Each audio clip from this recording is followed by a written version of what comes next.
I will save her, you guys take care. This type of snake wouldn't attack you. Then Emo took Qi Wanqing and rushed into the tent. Emo knew that it wasn't a snake. It was called a bear cockroach. It looked like a snake, but it had 4 legs, and its eyes had a green glow in the dark, just like a wolf. Bear cockroaches were not only extremely fast, but ordinary people couldn't see them at all. Besides, their skin was abnormally tough, and normal attacks wouldn't do any damage to them at all. Moreover, the crucial point was that the bear cockroach was extremely venomous and couldn't compare to any other normal venom. The adult bear cockroach would eventually grow a pair of wings, so this one was obviously still in its adolescent state. However, what surprised Emo the most was to actually find a bear cockroach on this earth scarce of spirit chi. The bear cockroach wouldn't attack normal humans.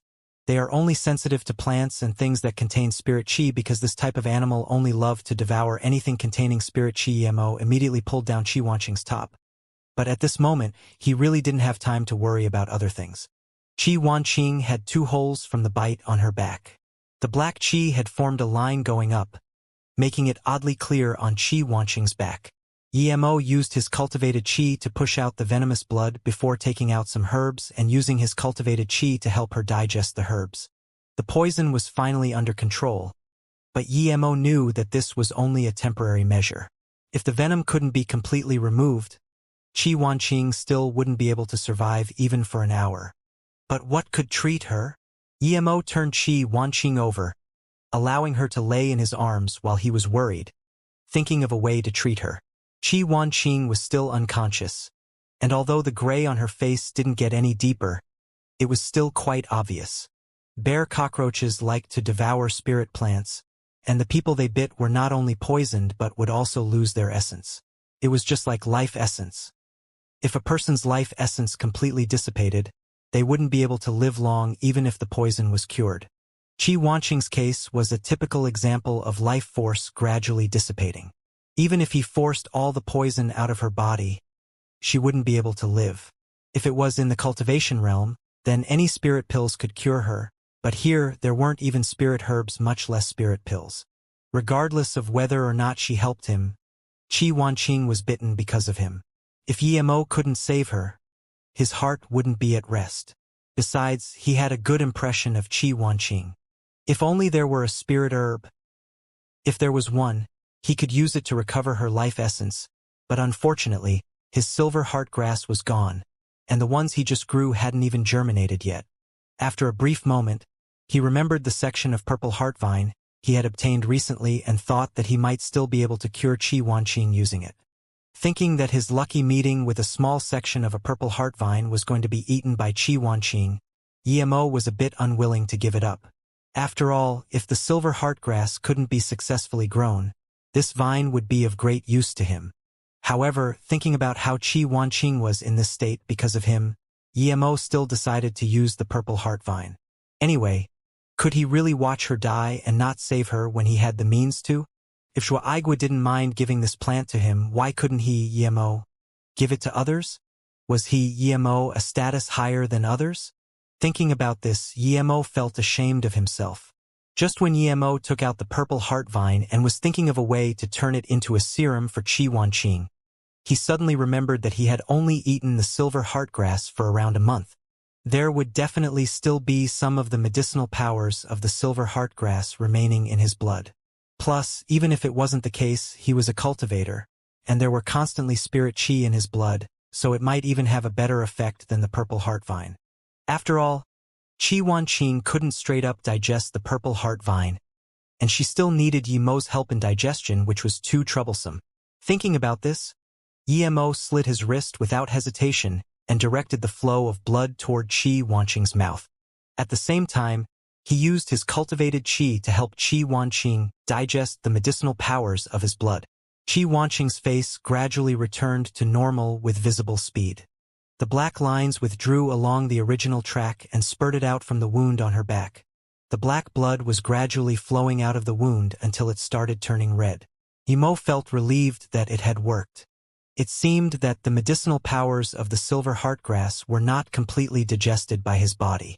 Qi Wanqing suddenly felt a weird taste and opened her eyes. However, she saw Yimo's wrist trickling blood, and it was directly flowing into her mouth. It scared Qi Wanqing and made her scream as she hurriedly pushed Yimo's wrist away. As Yimo saw that Qi Wanqing was awake, and the venom of the bear cockroach had been cured, he also stopped the blood from flowing from his wrist. "Brother Yi, you made me drink. Drink your—" Qi Wanqing didn't dare to finish her sentence in shock. Yimo smiled and said, "It's all right. I often go to the hospital to donate blood. You had lost some blood, so it was necessary for me to donate some blood to you, so you don't need to worry about it. Perhaps I will need blood one day, and you can donate some for me as well." Yimo made it sound simple. It would be too complicated to tell her that there was some part of the silver heartgrass remaining in his blood. Besides, she probably wouldn't understand these things that involved life essence and spirit qi. Although Qi Wanqing didn't react to the situation in time, she knew that being bitten by a snake shouldn't result in loss of blood. Furthermore, even if it was blood donation, it shouldn't be donated in such a way. She felt touched by Yimo donating blood to her. However, she forgot that she received this wound due to Yimo. "Thank you, Brother Yi. Qi Wanqing moved a little and now realized that she was still in Yimo's arms. Her face immediately grew hot. Yimo also realized the situation and hurriedly put Qi Wanqing down. "You're fine now. Rest up for a while. That thing is very poisonous. I'll go look for it later." Yimo had a reason to search for that bear cockroach. Since there was a bear cockroach here, it meant that there might be some spirit herbs nearby, and besides, it was too rare to find a bear cockroach on Earth. This thing only usually appeared near places of dense spirit qi. However, Earth spirit qi was relatively scarce. Seeing that Qi Wanqing's complexion returned to normal, Yimo reminded her, "Don't do something so dangerous next time. Did you know that I almost wasn't able to save you this time?"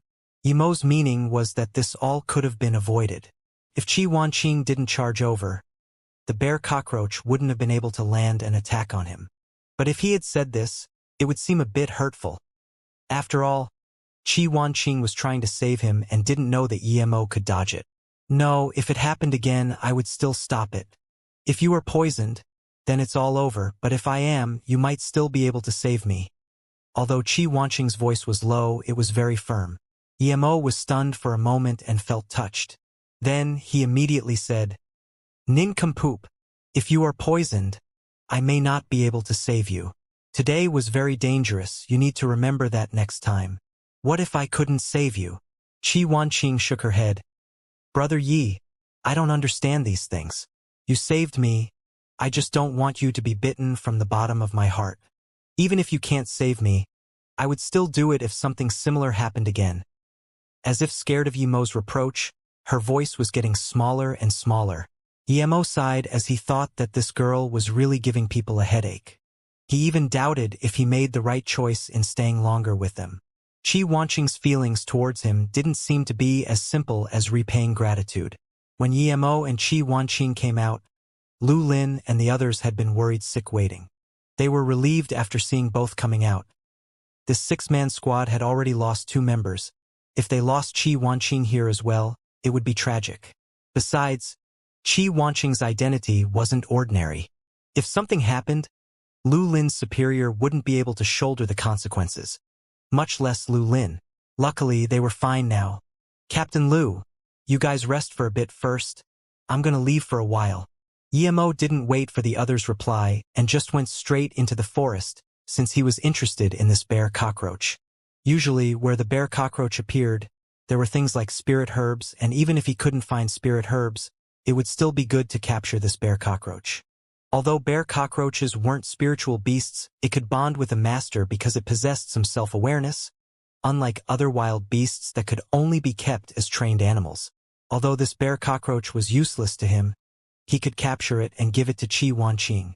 Qi Wanqing almost lost her life trying to save him just then. It was appropriate to find her a pet. "Brother Yi, wait for me. I'll go with you." Qi Wanqing grabbed a torch and suddenly followed him. Guiqi was just about to stop Qi Wanqing but was pulled by Lu Lin. "Didn't you see that Qi Wanqing's is quite stuck to Yimo? Her cold personality is because of her family, but Yimo isn't an ordinary person, so he should be able to take care of Qi Wanqing. Don't stop her. Lu Lin paused for a moment then continued. If someone like Emo could join our Eagle Hunter squad, there wouldn't be a squad in the entire army that could triumph against us. Guiqi shook his head. You said it yourself that he isn't an ordinary person, so I'm certain that he definitely won't join the army. Furthermore, I feel like he isn't someone who likes to be restrained, and perhaps only freedom is best suited for him. After pausing for a moment, Guiqi continued. He may seem to wear simple clothes and is very casual in his mannerism. However, I believe that he is a proud person. Although his pride isn't like ordinary people's pride, which is shown on their face or hidden in their hearts, it is natural. He neither flaunts it nor conceals it. Perhaps even the wealthiest of second-generation youngsters clad in their best designer garments would feel inferior, like a mere side character, standing next to him. Brother Fong, how were you even able to get someone as strong as him to help us? Fong Wei asked with admiration. Ever since Emo saved him, he had a great admiration for him and constantly wanted to become his disciple. Guiqi smiled and simply answered, I just said that we're all Chinese people, and just like that he agreed. Brother Yi, wait for me. Qi Wanqing called out and followed. Emo stopped and looked at Qi Weining. Why did you come over? This place is quite dark, and the moon isn't especially bright tonight, so it is still quite dangerous here. I'm going out to find something, but I'm coming back later. Your wound just healed. Why did you come over? Hurry and go back. Brother Yi, I guess that you definitely won't join our squad afterwards, so when you leave, I wouldn't know when I would be able to see you again. I want to stay with you for a little while longer. Perhaps due to never having any friends of the opposite sex, Qi Wanqing was greatly dependent on Emo, who had saved her life twice in a single day. Emo was astonished for a moment.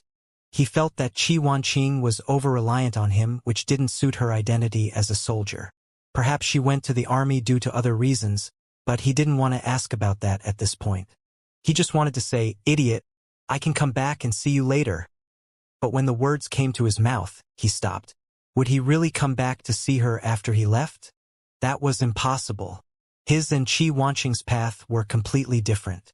They had no intersections in life. How could they see each other again? Thinking about this, Emo sighed and said, Fine, follow me then.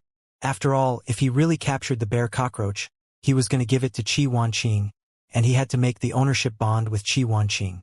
Thanks, Brother Yi. Then, she excitedly grabbed Yemo's arm, and Emo simply shook his head. Qi Wanqing was obviously still a naive girl, so it should have been really hard for her to come to the army and keep a cold face on every day. Perhaps school life was the most suitable for her.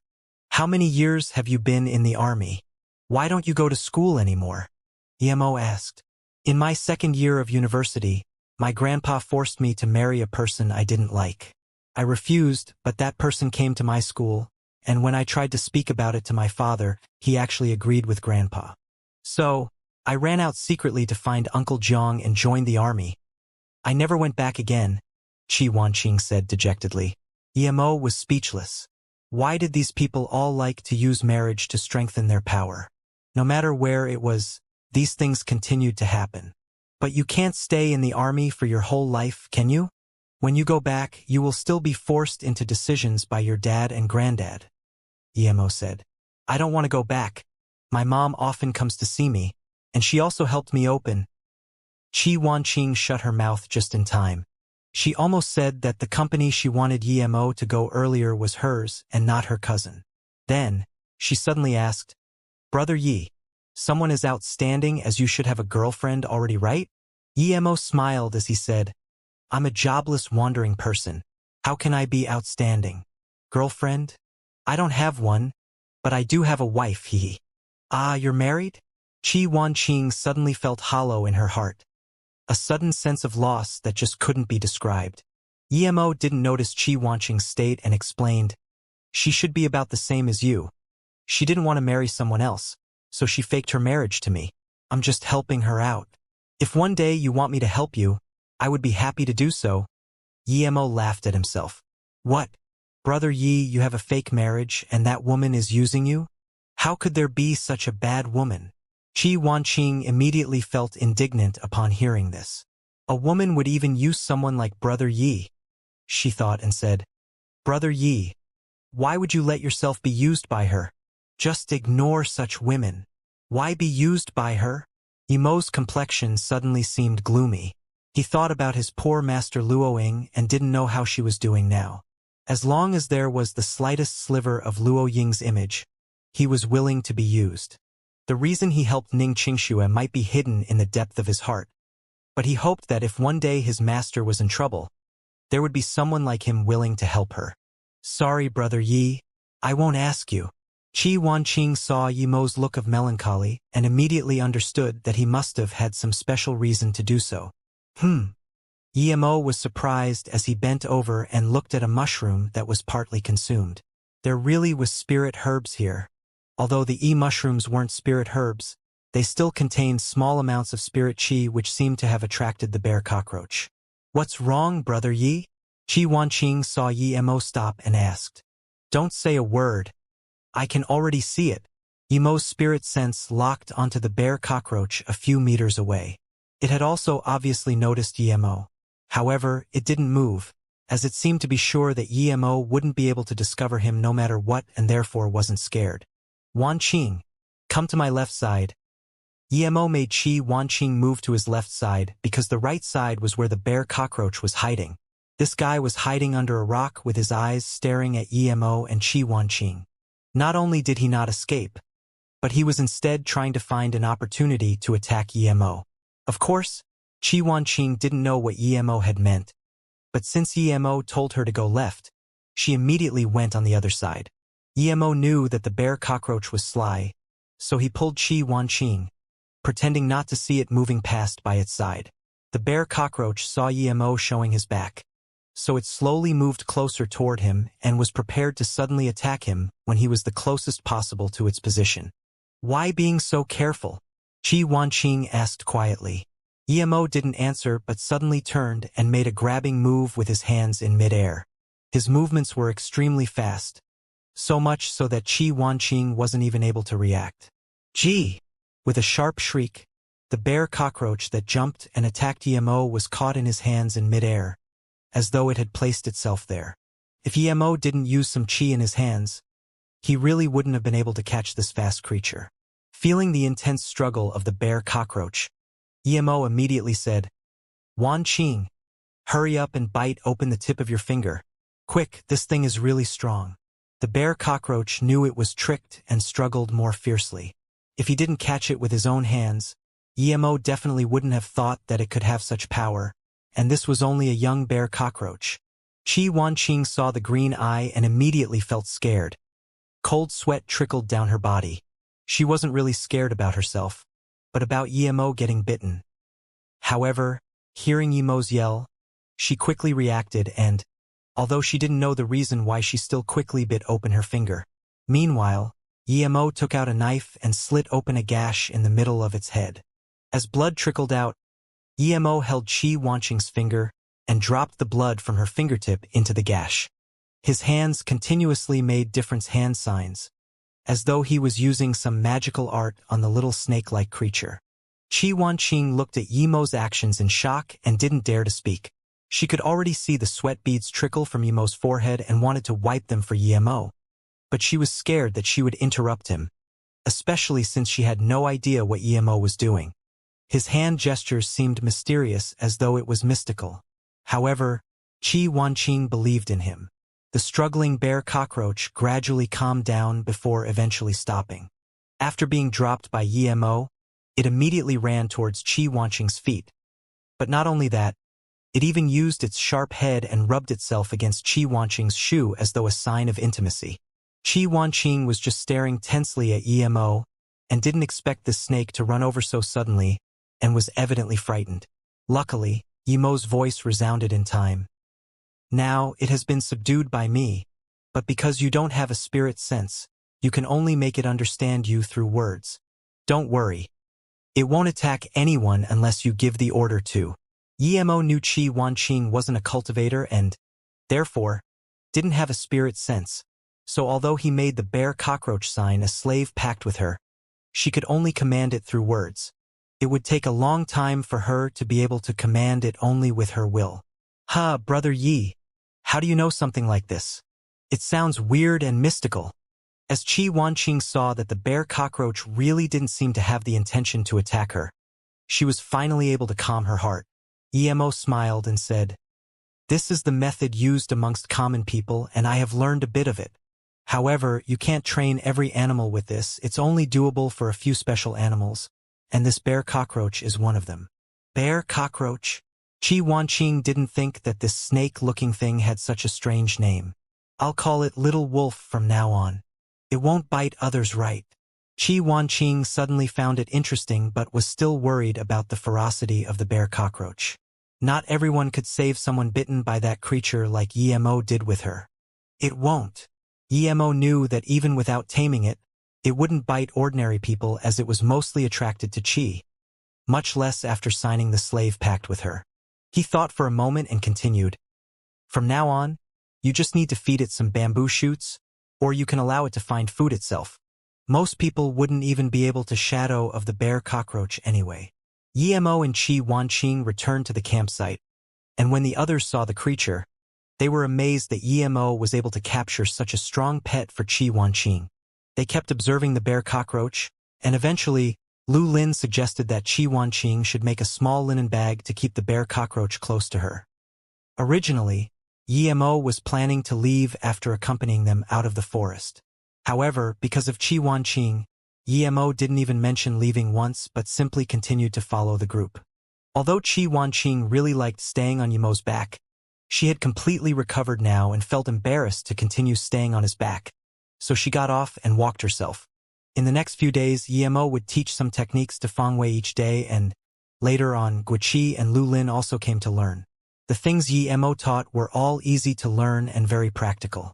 He even taught them some simple breathing techniques. Although they wouldn't be able to cultivate Qi with this, if they persisted for some time, they would be able to produce some inner force. "Sister Qi, why don't you come and learn?" That night, after Guiqi had set up a simple place for them to stay, and the time to learn from Emo was coming. Since Feng Wei saw that Qi Wanqing wasn't coming, he invited her. Lu Lin smacked Feng Wei on the head. "Wanqing will be taught privately by Emo. What are you blabbering about?" Qi Wanqing, who was just playing with Little Wolf, immediately blushed. She looked at Emo once but didn't even try to explain anything. Emo smiled faintly but didn't rebuke Lu Lin's words. However, he didn't have the intentions of teaching Qi Wanqing privately. Maybe if there were a pen and some paper, he would probably write some breathing techniques for her, but since there weren't any, he gave up on the thought.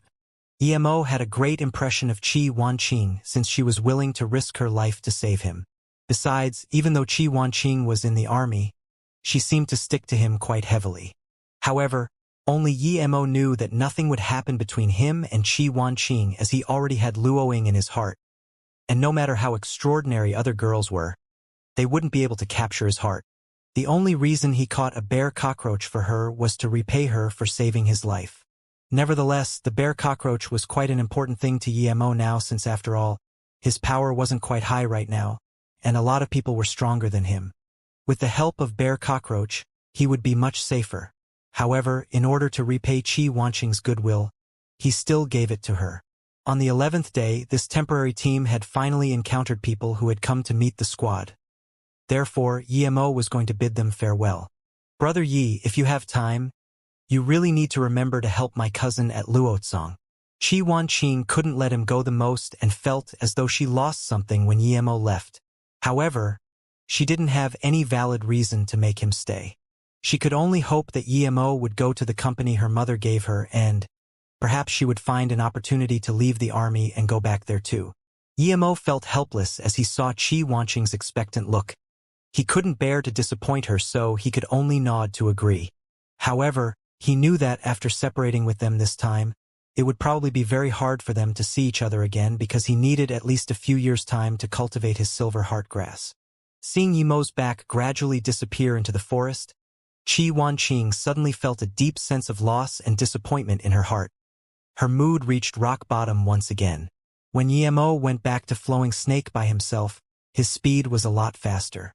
Even adding the time when he had to go out of his way to collect some herbs, He only spent 3 days to get back to his temporary residence in Flowing Snake. However, the scene that entered his eyes as he arrived infuriated him.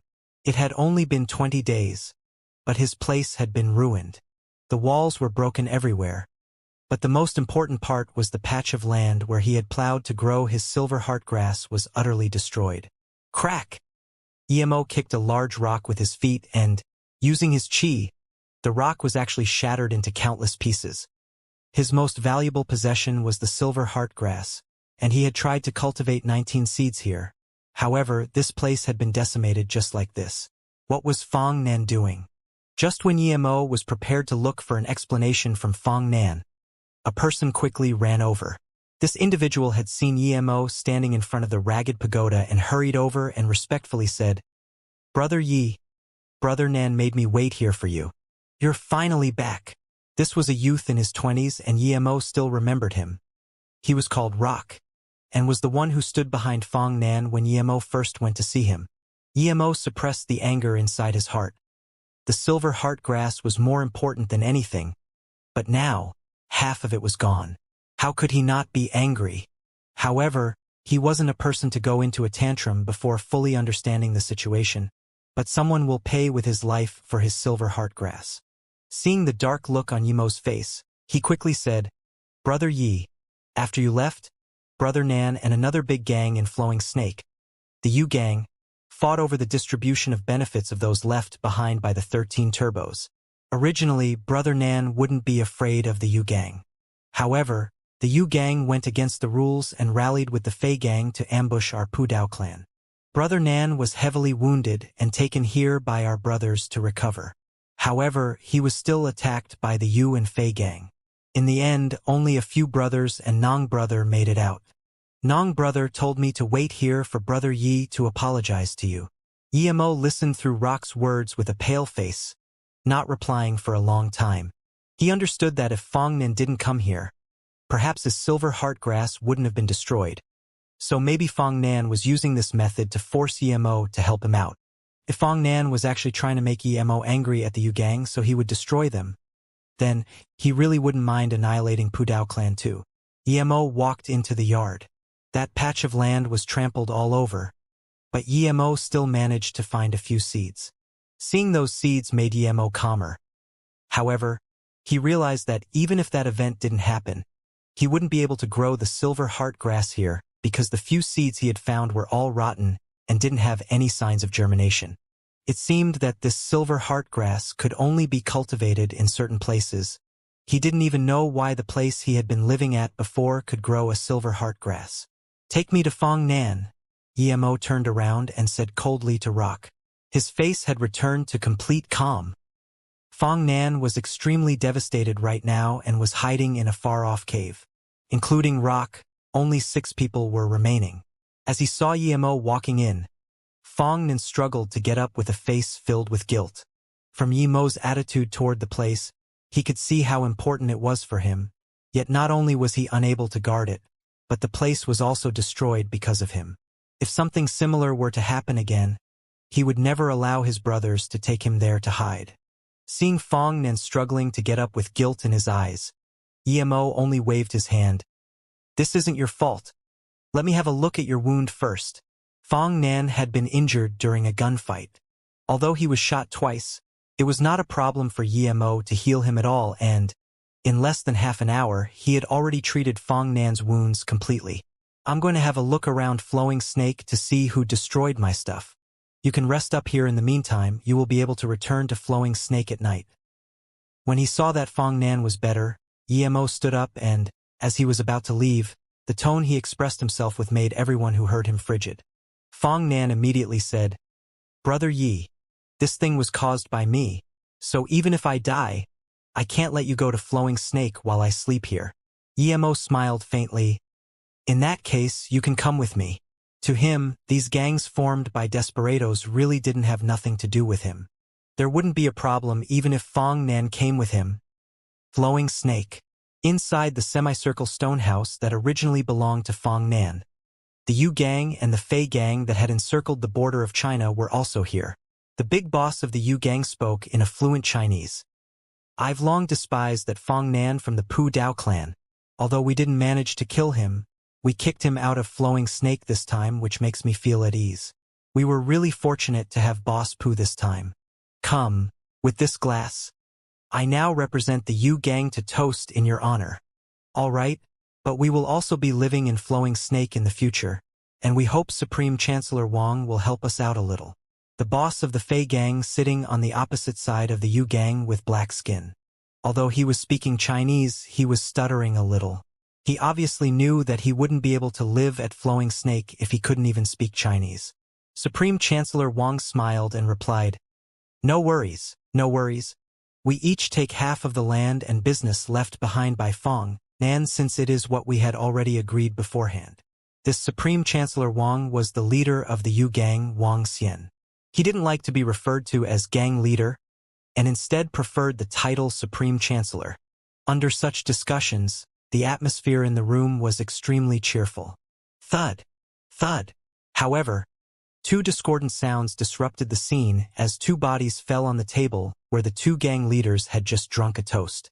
These were the bodies of the two guards outside. In that instant, the entire room became deadly silent. Yet quickly the tens of people in the room reacted and started flourishing their weapons, preparing for the upcoming battle. "Who are you? Why did you kill my men for no reason?" Supreme Chancellor Wang had his hands on his pistol. No matter what, this person killed his men, so he was going to make him pay for it. Emo sneered and scanned the people in the room. There were about 40 to 50 people, with more than 10 people with a black skin and 2 were white. After taking a glance at the people in the room, he simply asked, "Did you destroy the temple I was living at?" He actually came for a broken-down pagoda. The face of Supreme Chancellor Wang darkened and pulled out his hand as he yelled, "Brothers, fire! Finish this son of a bitch!" Thud, thud, thud, thud. For consecutive sounds of broken bones could be heard as the 4 quickest men who charged at Emo were kicked flying. It would be extremely hard to tell which one received the first kick, and even those with good eyes were only able to see a few blurred kicks. The rest of the men who wanted to charge up were knocked by these 4 people and crashed into the stone wall. Everyone else froze, wondering how the man could be so strong as the damages dealt were already so big. A youth behind the leader of the Yu Gang reacted quickly by taking out a gun with the intent to shoot at Emo. However, a light gust of wind blew past him and, before his fingers could even touch the trigger, there was a bloody hole on his forehead as he collapsed on the ground and died with his eyes wide open. Silence. At this moment, no one even dared to make the slightest move. This man came to the door and killed 5 people in a few breaths of time, and this didn't even include the 2 he had killed at the door before. He killed that many people, but they didn't even see him move once. The leader of the Yu Gang finally caught on the situation. He realized that this young man was a dangerous one and was definitely one of these special masters. So he hurriedly said, "Friend, there must be a misunderstanding between us. Although we damaged that pagoda, we really didn't know that place was yours. Please, I'm willing to pay double for your losses." Emo sneered and raised his hand. The 2 black men from the Yu Gang who wanted to open fire had suddenly a hole appearing in each of their foreheads as they fell to their death. Meanwhile, the pistols in their hands flew out a long distance away. This time, Wang Xian managed to catch a glimpse of his movement. The young man barely raised his hands, but this simple movement resulted in 2 immediate deaths. The objects he shot out seemed to be faster than bullets. This person was too strong. "Pay for my losses? Can you even afford it? Besides, you hurt my friend Fong Nan and killed his men. Even if you could afford it, I'll make you go back to where you came from today." Emo didn't waste any more time talking as the metal nails in his hands flew out like hail. There were a lot of people, and Yemo's spirit sense wasn't powerful enough right now. If everyone attacked him at the same time, his spirit sense wouldn't be able to cover it all, and he might be injured. Since he was planning to fight anyway, he might as well get rid of a few men before they could react. "Brothers, kill him." In an extremely short period of time, more than 10 people had already died. After that yell, Wang Xian hid behind the others and looked for a window from which he could escape from. Wang Xian had initially thought that this stone house was grandiose, but because of the situation they were in right now, it became the place he loathed the most. If it had been some other house, there would probably have been a back door or a hidden passage in case of an emergency like this. However, not only there weren't a single door he could use to escape, but the windows inside that stone house were so tight that it would be extremely complicated for a man to go through. His only choice was to try pulling out one of the windows, but even after a long time, he still wasn't able to move it.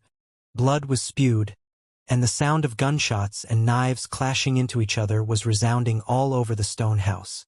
The scene quickly erupted into pandemonium. However, Emo guarded the door and didn't let a single person escape.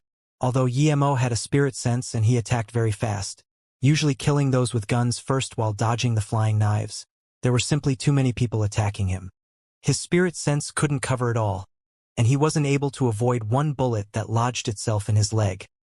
However, at the same time he had been shot, the shooter was killed by Emo.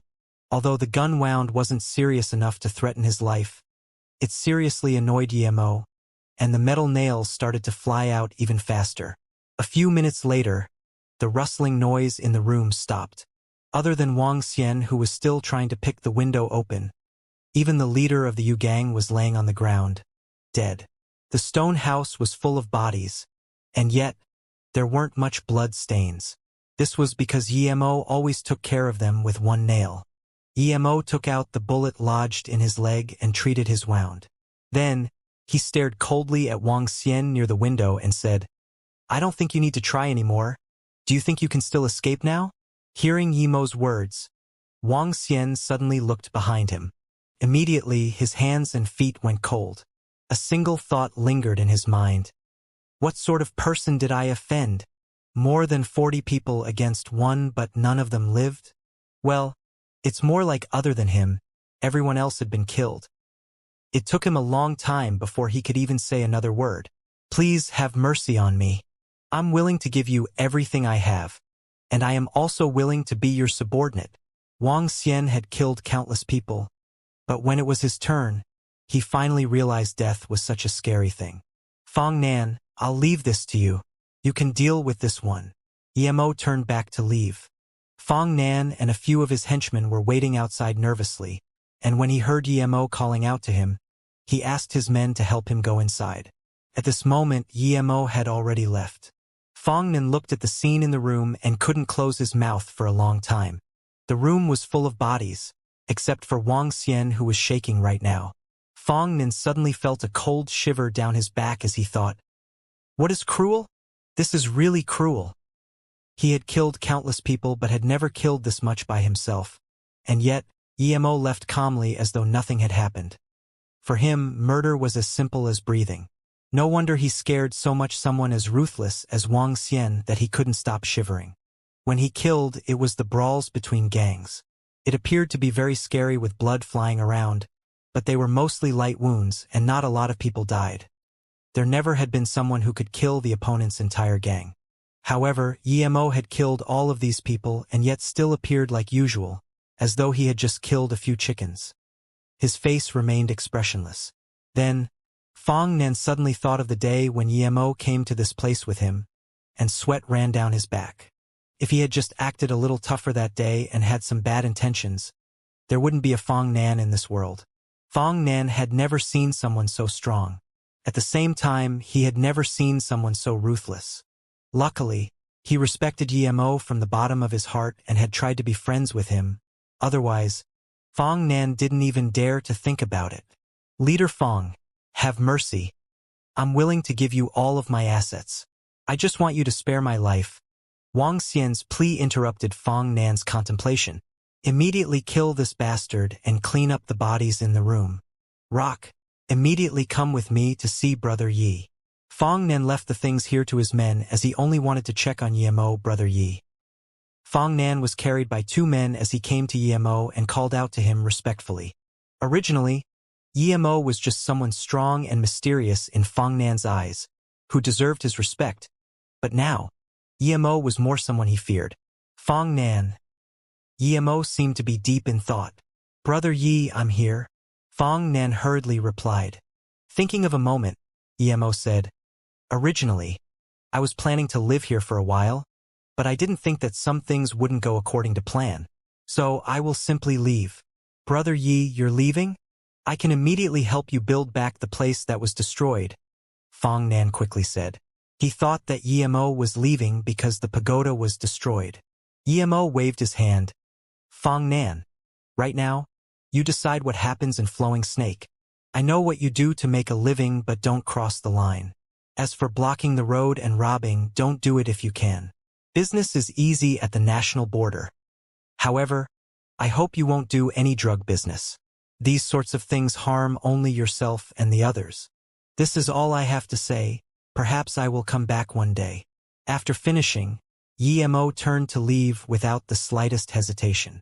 He didn't want to stay at a place where the silver heartgrass couldn't grow. Even if he had to hide from the Song family, he wouldn't do it at the price of inhibiting the progress of his cultivation. Fong Nan was a decent person and helped him out quite a lot, but if he couldn't even control Flowing Snake in its current state, then he wouldn't have the right to stay here. After Yimo walked out a long distance, Fong Nan finally awoke and said, Brother Yi, I definitely will do as you say. Yimo didn't ask him for someone to escort him back, so he didn't dare to make that decision himself. Ning Qingxue had already bought the place where Yimo used to live before. She felt that staying in Yu State was a torment and wanted to find Yimo, but she had no idea where he went. Ning Qingxue, who could no longer remain in Yu State, returned to Ninghai, and although she came back to this small yard once again and the place didn't change, the person wasn't there anymore. Su Wei didn't know that the property had been bought by Ning Qingxue and still lived in her original room. However, recently, there were people constantly questioning her and investigating the surrounding, and eventually they even took away all the surveillance computers. Su Wei had a feeling that this was related to Yimo, thinking back to the time she spent with Yimo together. She just remembered that she didn't even know what Yimo did. Su Wei, who just opened the door and was prepared to go out shopping, suddenly saw Ning Qingxue standing at the doorway by herself. She was stunned for a moment and asked subconsciously, What are you doing here? Ning Qingxue knew that Su Wei held a negative opinion of her, but she didn't feel that Su Wei was wrong. In her opinion, her understanding of Yimo was even less than Su Wei. I'm living here because the rental period isn't over. Ning Qingxue didn't want to let her know that she had bought the house. If she did say it, then Su Wei would probably move out of here immediately. However, Ning Qingxue wanted things to be the same as they had been before. Yet, she knew this was impossible. Even if everything else was the same as the original, Yimo was no longer here. Su Wei wanted to say something to Ning Qingxue, but she didn't know what Yimo and Ning Qingxue's relationship was like. Besides, Yimo did pay for a year's rent here, so she didn't say anything in the end. However, she didn't want to stay any longer, so she left to pick up some groceries. Ning Qingxue went back to the room, looking at the place that looked exactly the same as before, which left her with an indescribable feeling of sadness. That bed. She was even laying down with Yimo and took photos on it. She had even tried to go farther into the act, which had even been noticed by Li Mume at the time. Was that feeling before her true intentions? After sitting on the bed for a while, Ning Qingxue cleaned up the room, leaving everything exactly where they were. However, Yimo's small medical case was still in her luggage. For her, that was perhaps the last thing that Yimo left behind. She opened up Yimo's medical case again, and finally, she couldn't resist to take out Yimo's letter anymore. She had always resisted the temptation of opening it, but this time, after coming back to the place where she had lived with Yimo, the temptation was too strong for her. As soon as she opened it, a beautiful yet strong handwriting entered her eyes. Ning Qingxue didn't think Yimo's handwriting would look so bold, as if it would come out of the paper. Hello, Xiao. I left this letter for you before I left. Originally, there were some things I wanted to give you, but you hadn't been to school lately. Coming here, I was a lonely person, and you were my only friend. I was kicked out of my family, and my original father-in-law had broken off the engagement in front of everyone. The only friend that hadn't left me was you, so I consider you as my true friend. In fact, the thing I'm most grateful for was that day when you woke me up. If you hadn't done it, perhaps I would never have been able to wake up ever again. Sai, I don't have a place to live anymore for these past few days, so it's inconvenient to write, but when I have found a place to settle down again, I'll write another letter to you. This is it for now. The letter stopped suddenly, but Ning Qingxue knew that the reason Yemo didn't have a place to live was because of her and felt even gloomier. He was a lonely person, but she had hurt him even more. Now she was also a lonely person. Ning Qingxue packed up the things and left the room. Su Wei had come back but went to wash the veggies and didn't talk to Ning Qingxue anymore.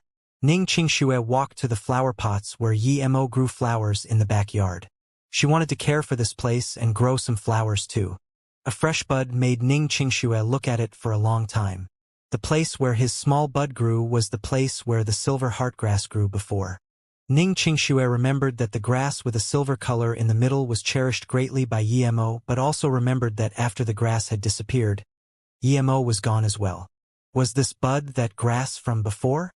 Ning Qingxue once again carefully fenced up the surrounding of this grass, creating a protection that looked exactly like the one Yemo made before.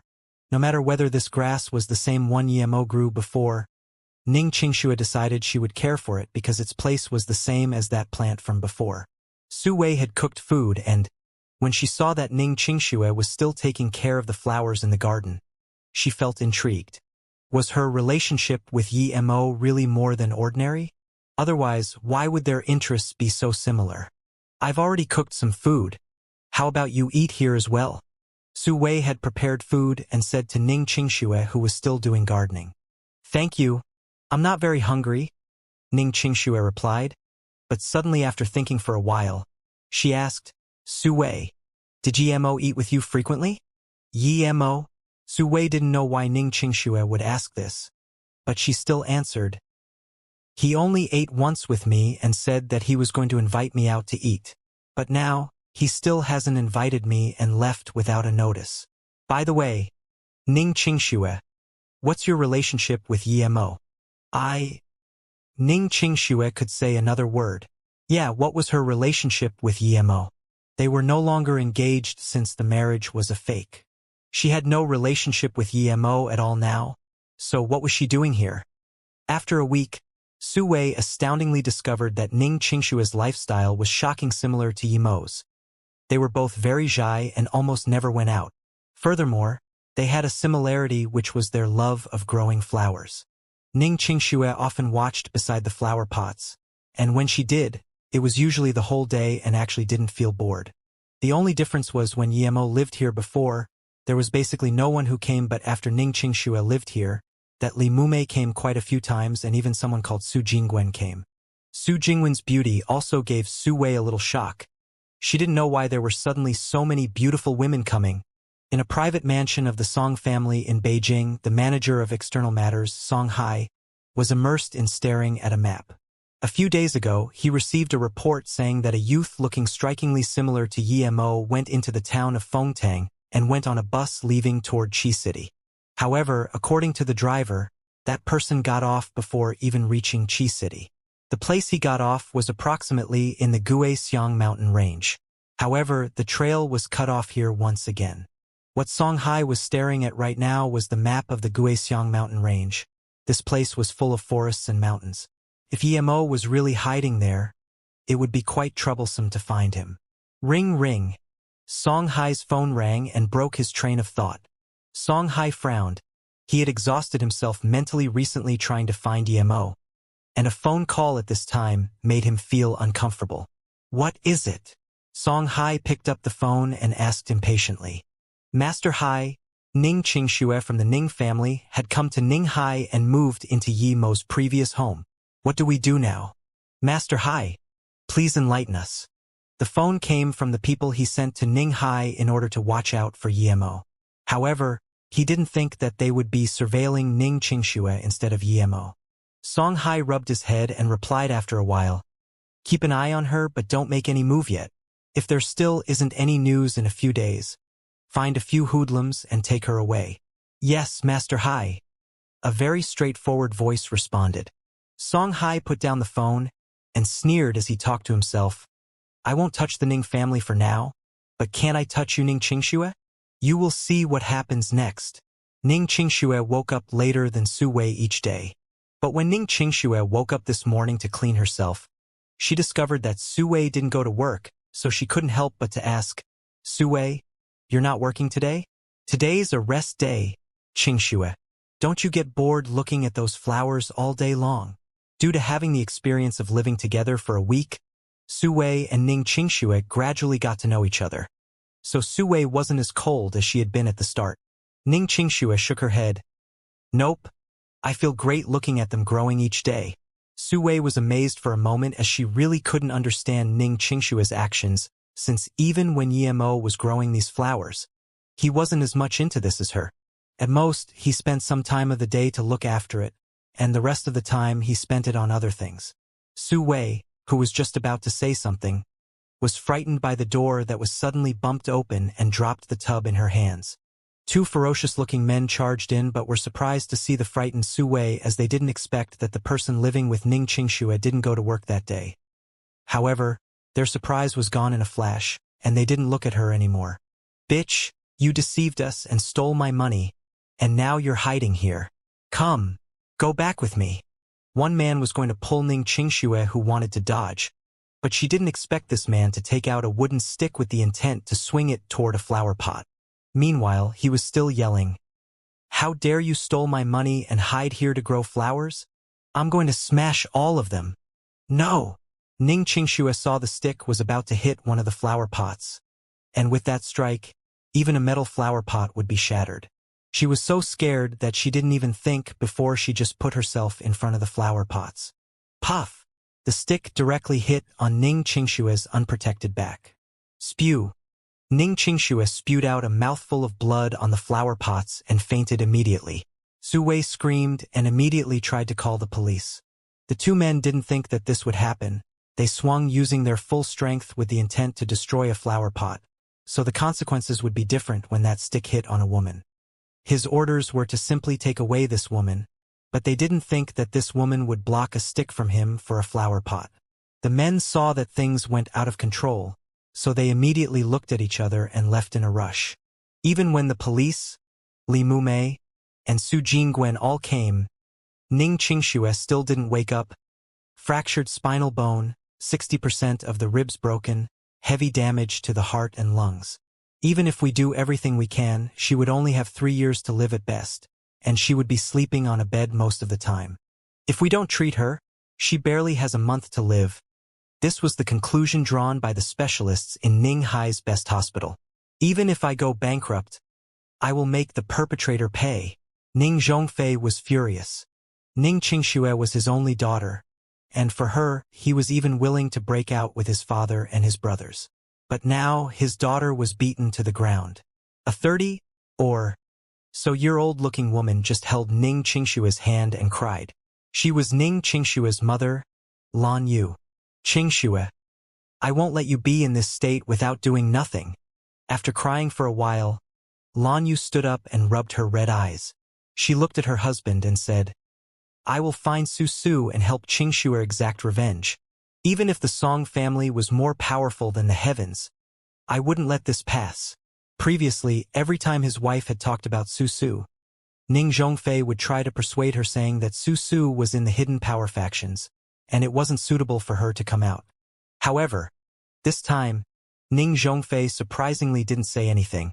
He just nodded with a stern face and said, No matter the costs, we can't let Xianxia be treated like this. Mom. Ning Xianxia opened her eyes for the first time, but as she saw that she was laying in a white room, she felt a heart-wrenching pain. Xianxia, you're awake. Lan Yu hurried over and grabbed her daughter's hand. I'm hurting so much. Ning Xianxia spoke, and sweat immediately cascaded down her face. Lan Yen felt pain in her heart as she knew that her daughter was suffering, not just physically, but inside her heart too. At this moment, she was hoping to be the one laying on the bed instead of her daughter. However, she could only console her. Xianxia, don't be afraid. Mom will cure you. Ning Xianxia shook her head with a struggle. I want to go home, Mom. Take me to that yard. I know myself. I don't want treatment. Ning Xianxia was clear in her heart. With her injuries, even if she was cured, she would be laying on a bed for the rest of her life, in the best-case scenario. She harbored the will to die and didn't want to stay in the hospital. Unfortunately, She wasn't able to see Emo once before she died and apologize in front of his face. Xianxia, don't be impulsive. Listen to your mom. Stay in the hospital, the doctors will definitely treat you. Rest assured, Mom will stay here with you. How could Lan Yu not know what her daughter was thinking? Her heart felt like it was getting sliced. Ning Xianxia wanted to shake her head, but she felt a sudden immense pain. However, she bit her teeth and said, Mom, can't you let me die with no regrets? I just want to return to that house. Take me back. I'm begging you.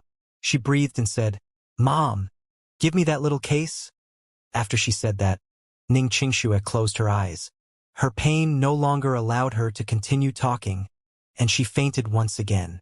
Lan Yu stood up and wiped the tears from her eyes. Zhongfei, why does Xianxia want to live in that house ever since she came back? What exactly happened between her and Emo? Ning Zhongfei shook his head and said after a while, This is our daughter's last wish, and since we can't save her completely in the hospital, we should send her back to that house. We'll do everything we can to find the best doctors in the meanwhile.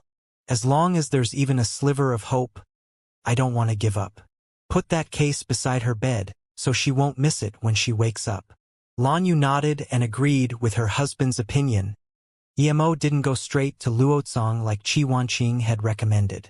He wanted to see if he could find a job himself. If he really couldn't, then he would go work at Qi Wanqing's cousin's company. However, before this, he had to go to Ninghai and take away some soil from the flower pot in that house and take away his medical case. The reason he wanted to take some soil was for analysis. He wanted to find a laboratory and ask them to analyze the compound of the earth to understand as to why it could let the silver heartgrass grow but not with the soil in flowing snake. Returning to Ninghai, Emo estimated that at this time, Su Wei was probably still at work, so he sneaked into the house. But when Emo walked beside the flower pots, there was a heart-wrenching blood stain. Although it was almost dry, it was obvious that it didn't happen long ago. Why was there so much blood on this flower pot? Emo, you're back? A voice interrupted Mo's concentration. He was stunned, looking at the blood stain, and didn't notice that Su Wei had come in. Su Wei, don't you have to work today? Emo looked strangely at Su Wei. She was looking tired as she simply shook her head. Yesterday afternoon, Xianxia was injured and was sent to the hospital. Right now she is still in a critical condition. I just went there to see her. How come I didn't see you? Emo was astonished. Ning Xianxia was attacked? How did Su Wei know that Ning Xianxia was attacked? Wondering about this, he asked, How do you know Ning Xianxia was attacked? You don't know? Su Wei looked at Emo and asked intriguingly. She thought Emo came back because Ning Xianxia was hurt but didn't expect him not to know anything at all. Emo asked with a strange voice, If she was hurt, how would I know? Are her injuries serious? Although he didn't really have a good impression of Ning Xianxia, she looked really similar to his master Luoyin when she was melancholic. Thus, he still cared a bit about her. Otherwise, he wouldn't have agreed to Ning Xianxia's request previously. Xianxia had always been living here. You tell me how I wouldn't know. Su Wei was certain that Emo really didn't know that Ning Xianxia had been injured. Emo frowned. Ning Xianxia had been living here? He had already left, so the act was over. Why would she still be living here? With her family's situation, how could she not have another place to live? Seeing that Emo was lost in his thoughts, Su Wei spoke once again. After Xianxia had come, she had been living in your room and rarely went out. Every day, she would care for these flowers and sometimes, she would look at them from day to night. Ning Xianxia also liked flowers?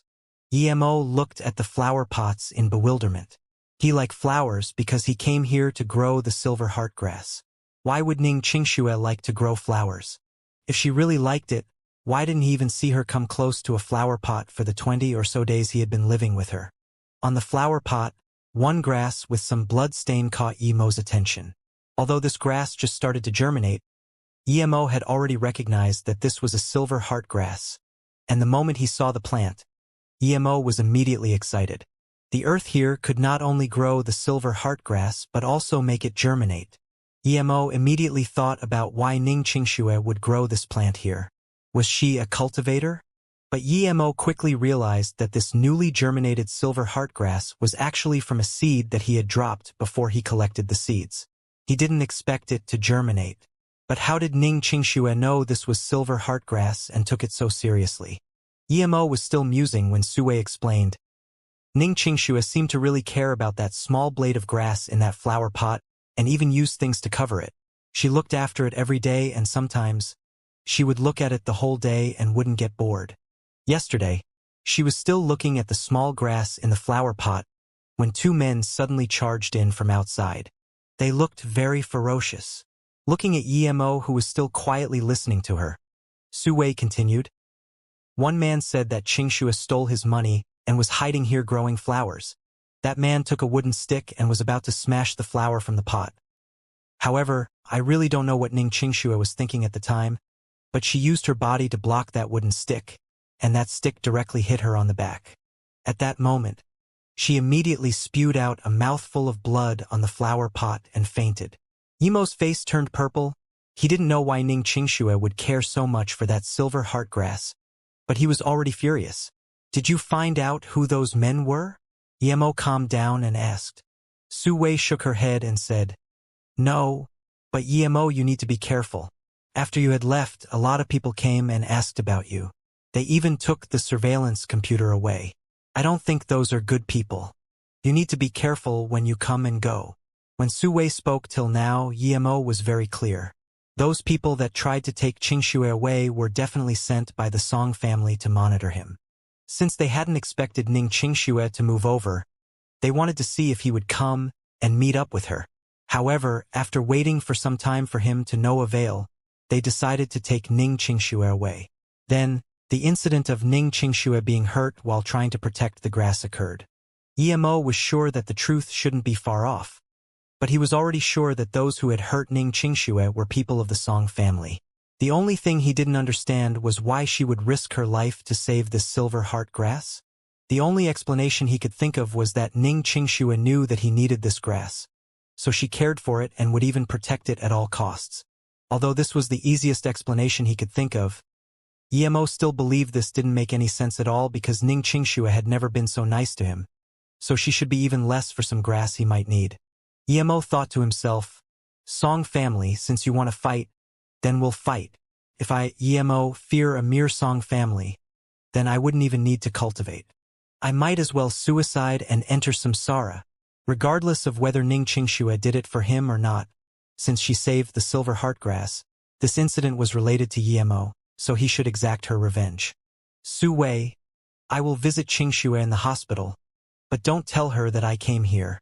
Yemo bid Sui farewell and headed straight for the hospital.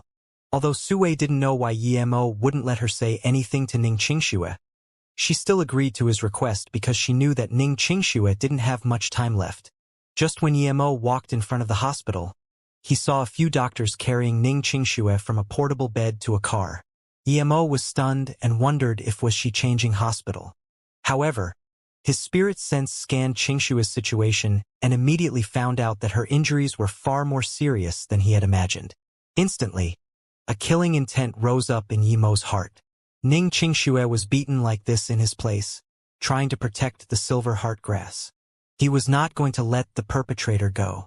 Ning Qingxue was carrying a case in her hands, which was the medical case he had wanted to take away. However, Yemo was astonished. Using his spirit sense to scan the case, he found 3 of the beads from the bracelet he had made for Su Jingwen. Why was this in Ning Qingxue's hands? And why were there only 3? He sighed to himself. If Ning Qingxue had these 3 beads on her wrist and not in the case, perhaps she would have been able to avoid the disaster. Yemo was just planning to secretly follow behind this ambulance, and just when the car left, he heard 2 nurses talking. This girl should be someone from a big family. Look, even the hospital director is running around. Yeah, I heard that she only has a month to live. This girl doesn't want to accept treatment and wants to go home. Although I can't understand, there didn't seem to be much difference living on the bed, unable to move for a month or for a few years. Yemo now understood that Ning Qingxue was the one that wanted to go back, which made him wonder why she would choose something like that. However, since Ning Qingxue was going back home, he was no longer in a hurry. When there were no one left during the night, he would sneak inside and help her once again by curing her injuries. As for whether he would take away that piece of silver heartgrass, he still needed to think about it. Since he already knew that the ambulance was going to send Xianxia back, Emo didn't follow it. Instead, he was wondering where he could find the people who made her on the verge of death. Although he knew it was definitely the Song family, Emo didn't know where the Song family's current base was in Ninghai. Emo found a clean restaurant and ate there. After the meal, just when Emo walked out of the restaurant, he saw 3 people leave a star-rated restaurant. 2 men and 1 lady, and Emo quickly recognized one of the men, Wang Peng. However, Emo didn't care about Wang Peng at all. What interested him was the man beside him. He was around 40 years old. He had a medium build and a long face with a grass patch haircut and slightly bulging temples. Emo could tell with one glance that this was a master. That man seemed to have sensed Emo observing him. He actually raised his head and looked toward Emo, who glanced away with the thought that this man was really powerful. He was sure that this man was even stronger than Wendong, and even if he might not be as strong as Emo himself, he wasn't far off. This was Yemo's first time encountering such master, and immediately understood that it had been that man who cured Wang Peng's hand. Now, his spirit sense could scan up to an 8-meter radius around him, which was perfect for him as he wanted to know what these people were saying. Finally, Emo stopped at a news agency not far away from where he could perfectly monitor those people without being caught out. I was really lucky to have brother who last time. Otherwise, my hands still wouldn't be able to move now. I really feel ashamed to be unable to properly thank you this time for coming to help me. A voice that seemed to be Wang Peng's could be heard. Emo had now the confirmation that this man really did cure Wang Peng's hand, which meant that this man was a Qi master, and it was his first encounter with a Qi master on Earth. Even when Dong, that he had met the last time, was only strong in brawling and assassination techniques, but she was far from being able to cultivate Qi. The middle-aged man waved his hand and said, "You are too polite, young Master Peng. Your father is also on young Master Tan's side, so this little gesture of help is nothing. However, just try not to go mess with those people selling fake medicine on the streets. There are some quite abled men amongst them. Yes, I will remember brother whose teachings. I have to trouble brother who to say hello to young Master Tan for my father, as it's a bit inconvenient for me to go over right now. Anyway, thank you brother who." Wang Peng's tone was very respectful. The middle-aged man waved his hand and entered the Audi. The car was started and left rapidly. Emo didn't have the time to care about Wang Peng. He focused exclusively on this man that Wang Peng called Brother Hu. This was a master. Immediately, Emo followed the car. After 20 minutes, the sky had already darkened, and the Audi finally reached a private mansion. Emo scanned the mansion with his spirit sense and found cameras everywhere, but absolutely no way of getting in. After thinking for a while, Emo still decided to come back during the night when he would be able to destroy all these cameras and find that Brother Hu more easily. The reason he wanted to find this man was that Emo had no idea about the martial arts system here and wasn't sure to what state he had to cultivate to ensure his own safety. Even if he had to forcefully interrogate him, he would do so as to not be unprepared when he met a stronger master one day. Unfortunately, this time wasn't the most suitable as the sky was just beginning to turn dark. It was still early now, and he definitely had to help cure Xianxia's wounds. It was just that it wasn't convenient now since there would definitely be someone beside her. It wouldn't be appropriate for him to go. However, when it was later in the night, he would go treat her and then return here. He wanted to go visit Xianxia at the Ninghai University, but after some thoughts, he gave up the idea. He was still weak now, and if the Song family somehow find out that he was related to Xianxia, they might try to harm him too. Emo left Brother Hu's mansion and was preparing to go buy some things as he still had some money on him now. After he had finished treating Xianxia, he decided that he would go to Luotsang and have a look. If possible, he would find a job there, but if things still wouldn't work out, he would go to Qi Wanqing's cousin's company. His idea was to find a place to rent, and once things were more stable, he would get the content of the soil to be analyzed and then plant a few seeds of the silver heartgrass. After all, its growth period was very long. During this time, he also intended to go to the Taklamakan Desert. He didn't want to wait until the silver heartgrass was mature before leaving. That was wasting too much time. On this earth scarce of spirit chi, he really wouldn't know when he would be able to cultivate to a degree he wanted if he wasted time like that. Although it wasn't foreseeable how strong he would get if he continued like this, there was still hope if he tried, and if he didn't, there would be nothing but regret. Although Xianxia also managed to grow a silver heartgrass, she was able to give up her life for that barely germinated blade of grass, and even though Yimo didn't know why she would do something like that, he couldn't bear to think about it any further. It's really you, I finally found you. A voice broke Yimo's contemplation. Yimo turned around and found someone that he knew. That person seemed to be called Feng Weicheng, and he met him last time when he was practicing his martial arts in the Qingdu Lake Park. At that time, he had wanted to spar with Yimo but was defeated in only one move. Oh, it's you, Feng Weicheng. Yimo nodded. Feng Weicheng was quite straightforward. Feng Weicheng saw that Yimo still remembered his name and immediately said in happy surprise, I didn't think you would still remember me. After that day, I had been waiting for you at the Qingdu Lake Park, but I never had been able to see you again. It's really lucky for me to see you here. Yimo smiled and said, You need something from me? Feng Weicheng rubbed his hands nervously. He knew that Yimo was quite strong. Even a few of him combined would be no match for Yimo. I was wondering if you had time for a chat. Feng Weicheng seemed very hopeful. Yimo thought that he still had some time now and didn't have a place to waste it on. Since Feng Weicheng had something, he might as well go see it. Therefore, Yimo nodded and said, Fine. Seeing that Yimo agreed, Feng Wei was elated. He hurriedly brought Yimo to a quiet Western restaurant. He didn't even ask if Yimo had been here and just ordered a few dishes. Although he hadn't eaten Western cuisine before, Yimo felt it was quite good. After eating a few mouthfuls, Yimo asked casually, What's up? If Feng Weicheng was going to ask him to become his master, then Yimo would refuse it without a second thought. He didn't have the time to be teaching disciples. Feng Weicheng saluted with his fists and said, I haven't asked for your honorable name yet. I'm called Shering. Yimo didn't want to reveal his real name in Ninghai. Besides, calling himself Shering had a few meanings. Firstly, it was that his master or Shifu was Luoying.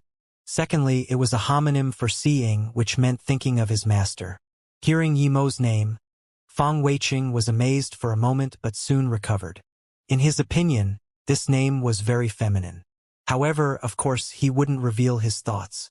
He had come here today to ask Yimo for help. Sure. Senpai. Feng Weicheng couldn't find a proper greeting, so he could only refer to him that way. However, when he just spoke those words, he was interrupted by Yimo. Brother Feng, just say my name. I'm not some senpai. Feng Weicheng saw that Yimo didn't mind, so he said, In that case, I won't be too polite. Shering, I came to you asking for help this time, because I haven't been able to find you before. I know that it is very impolite of me to say this the second time we meet. Yimo frowned and thought, You still know this is impolite? Wasn't this obvious? He and Feng Weicheng were strangers who met for the second time. If a stranger asks for help as soon as he opened his mouth, it would be strange if Yimo didn't frown. Seeing Yimo's reaction, Feng Weicheng didn't dare to drag it on and just said, You know that I am a driver. Although my boss' son is only going to the university, he is generous, and his relationship with me is excellent. He is doing his 4th year at the Ninghai Technology University and is also the president of the Martial Arts Association. However, a month ago, he was heavily injured in a martial arts spar and is still in the hospital now. Yimo stopped Feng Weicheng's words and said, Do you want me to avenge him? Feng Weicheng nodded and just wanted to say something but was interrupted by Yimo again. I won't do such a pointless thing. This thing ends now, don't bring it up again. Feng Weicheng opened his bitter mouth and hesitated before saying, Brother Ing, let me explain to you first, and if you still aren't interested, I won't dare to ask again. Feng Weicheng changed his reference of Yimo from Shering to Brother Ing in a hurry. Yimo nodded helplessly. Fine, but be quick. I'm busy tonight. It's because my boss is also from the military that his son loves martial arts. However, a month ago, a few Han men started a taekwondo gym next to the university. In fact, there are a lot of taekwondo clubs in Ninghai, which is normal. However, as soon as these Hans started the Han-style taekwondo club, they wrote 2 sentences on their door: every martial arts originated in Han, and among all of them, taekwondo is number 1.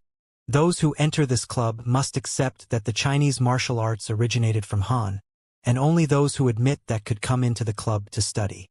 Originally, everyone thought that no one would join this club simply because of that rule. However, we didn't expect so many people to sign up. I really couldn't get it through my head, and neither could Qi Weidong.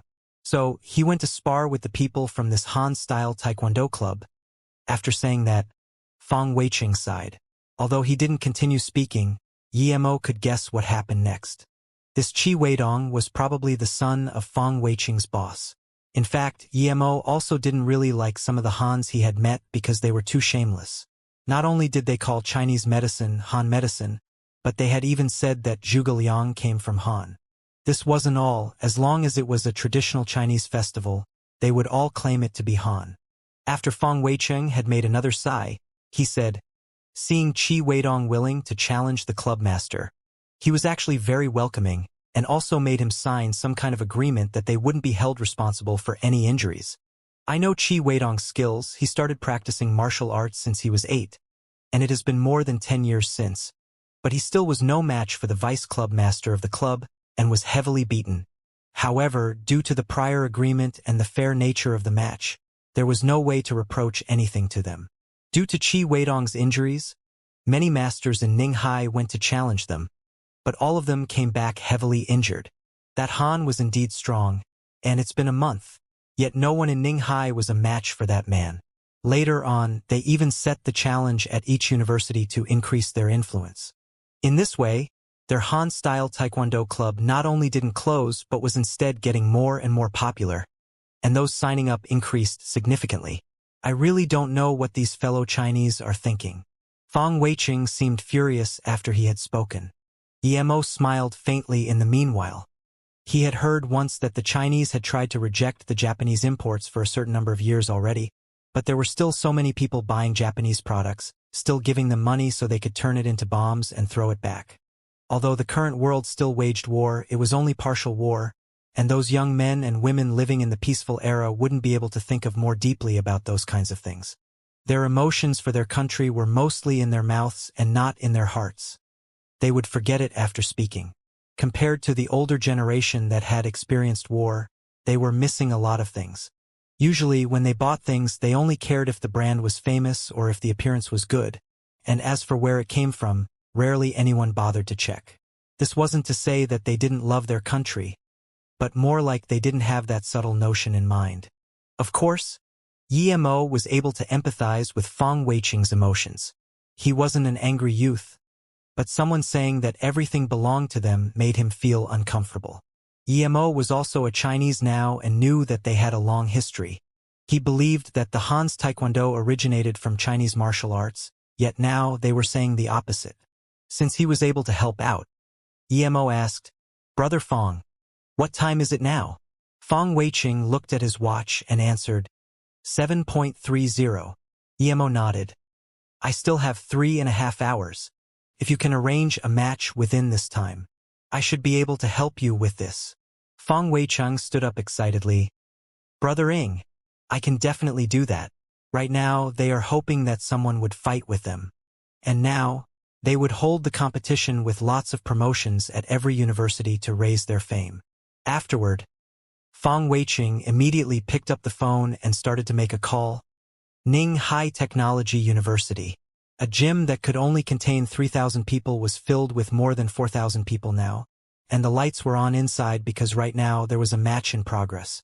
One was the president of the Ning High University Martial Arts Association, Li Bangqi, and the other one was the Han-style Taekwondo Club's vice club master, Pu Dongheng. The reason the vice club master was the challenger was because one had to beat him first before the club master came himself. However, since the establishment of the Han-style Taekwondo Club a month before, no one had been able to beat Pu Dongheng in a match. Many challengers either broke their arms or legs. Even though Li Bangqi was only the president of one martial arts association in Ninghai University, he had represented Ninghai in participating in the National Youth Martial Arts Competition and won the third prize. So this time, the match between the two of them almost attracted the attention of all the university students of Ninghai. However, this gymnasium was too small and couldn't hold more people. Most people stood outside watching on a big screen that was prepared for the event. The match between Li Bangqi and Pu Dongheng didn't involve rounds, but just free fighting. Except for the prohibition of weapons, they could use any means they wanted. Almost everyone was cheering for Li Bangqi. Although the two were in a heated battle, no one had the advantage yet, but everyone knew that the deciding moment was about to come. Because every time Pu Dongheng fought with someone, he would suddenly defeat his opponent around 20 minutes, and now, it was almost 20 minutes. Li Bangqi originally thought that even though a mere Han had beaten many masters in Ninghai, he was still a Han. So Li Bangqi didn't take him seriously. However, after they had started fighting, he realized that Pu Dongheng was not only agile but also experienced in Chinese martial arts.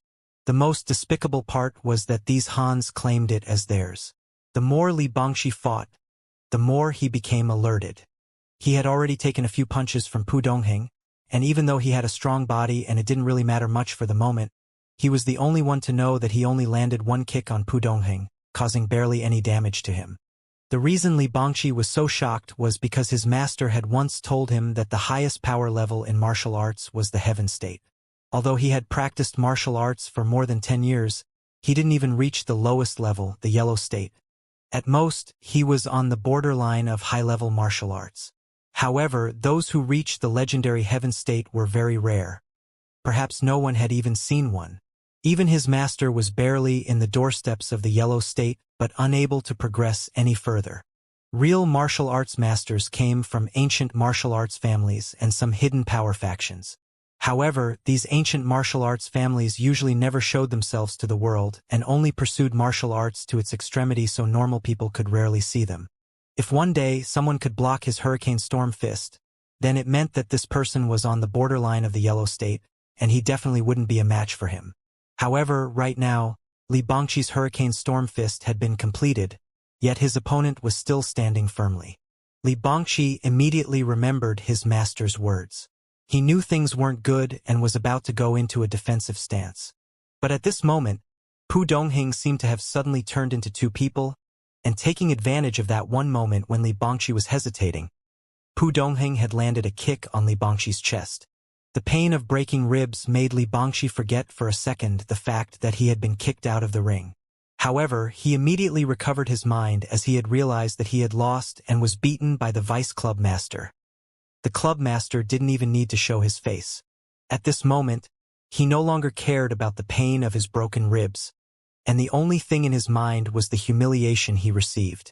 The Hans stole the arts of his ancestors and used it to beat him. The boisterous gymnasium suddenly went into a deadly silence. Li Bangqi represented the highest level of martial arts in Ninghai, but he couldn't even beat a vice club master. How embarrassed were the few thousand people at the scene.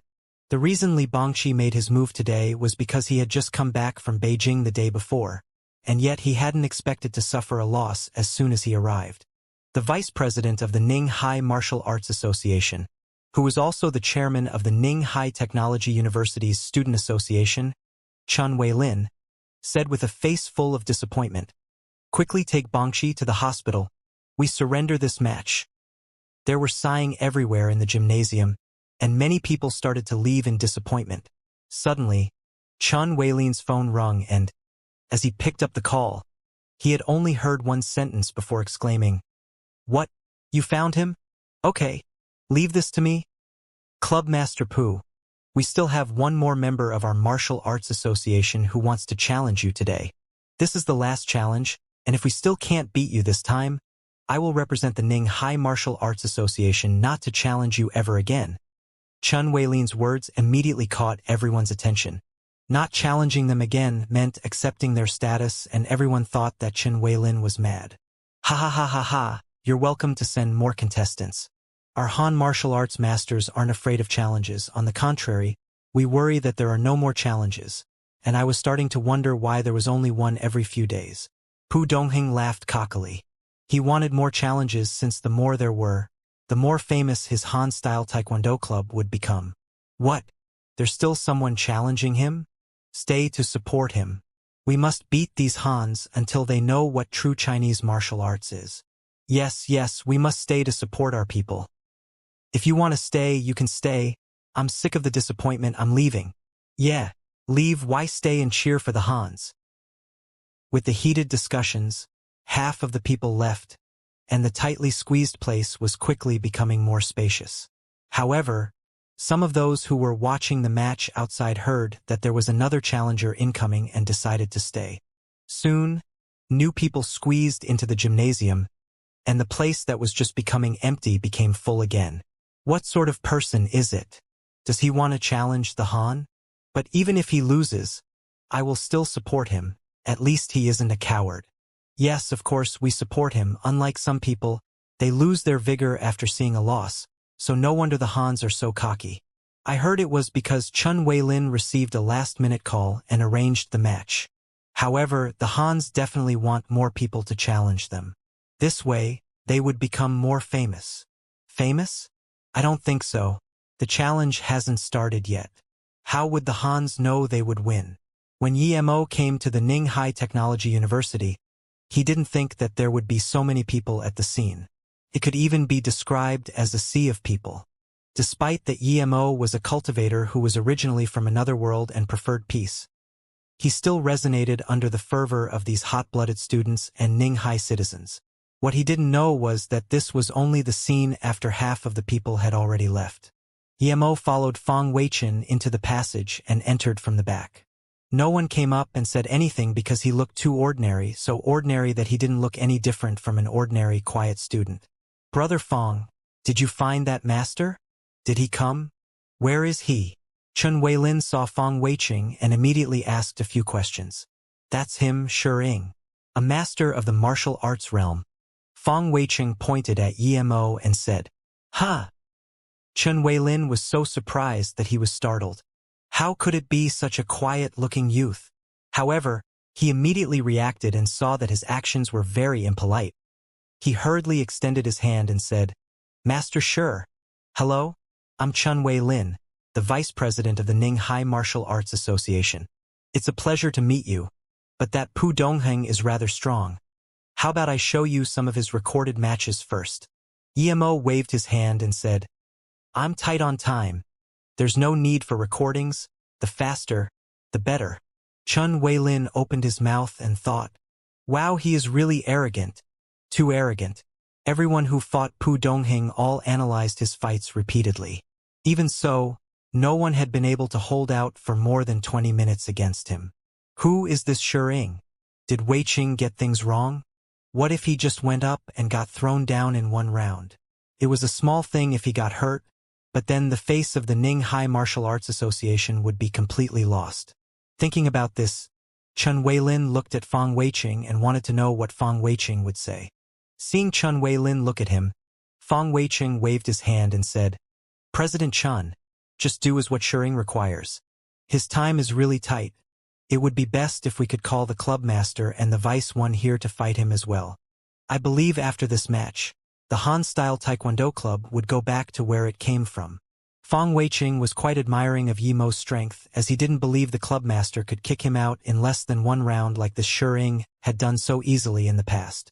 Seeing that Fong Weichang said this, Chun Weilin couldn't say anything anymore and just looked at Yemo before turning around to make the arrangements. "Wait!" Yemo stopped Chun Weilin. "Is there anything else? I will do as you wish." Chun Weilin had not much faith in Yemo, but after all, he was brought by Fong Weiqing, so he would comply. "Go tell them that if they want to fight me, they better get everyone from their club and fight me together. I don't want to waste time. And tell me where that Pu Dongheng likes to break people's bones," Yemo said to Chun Weilin. "What?"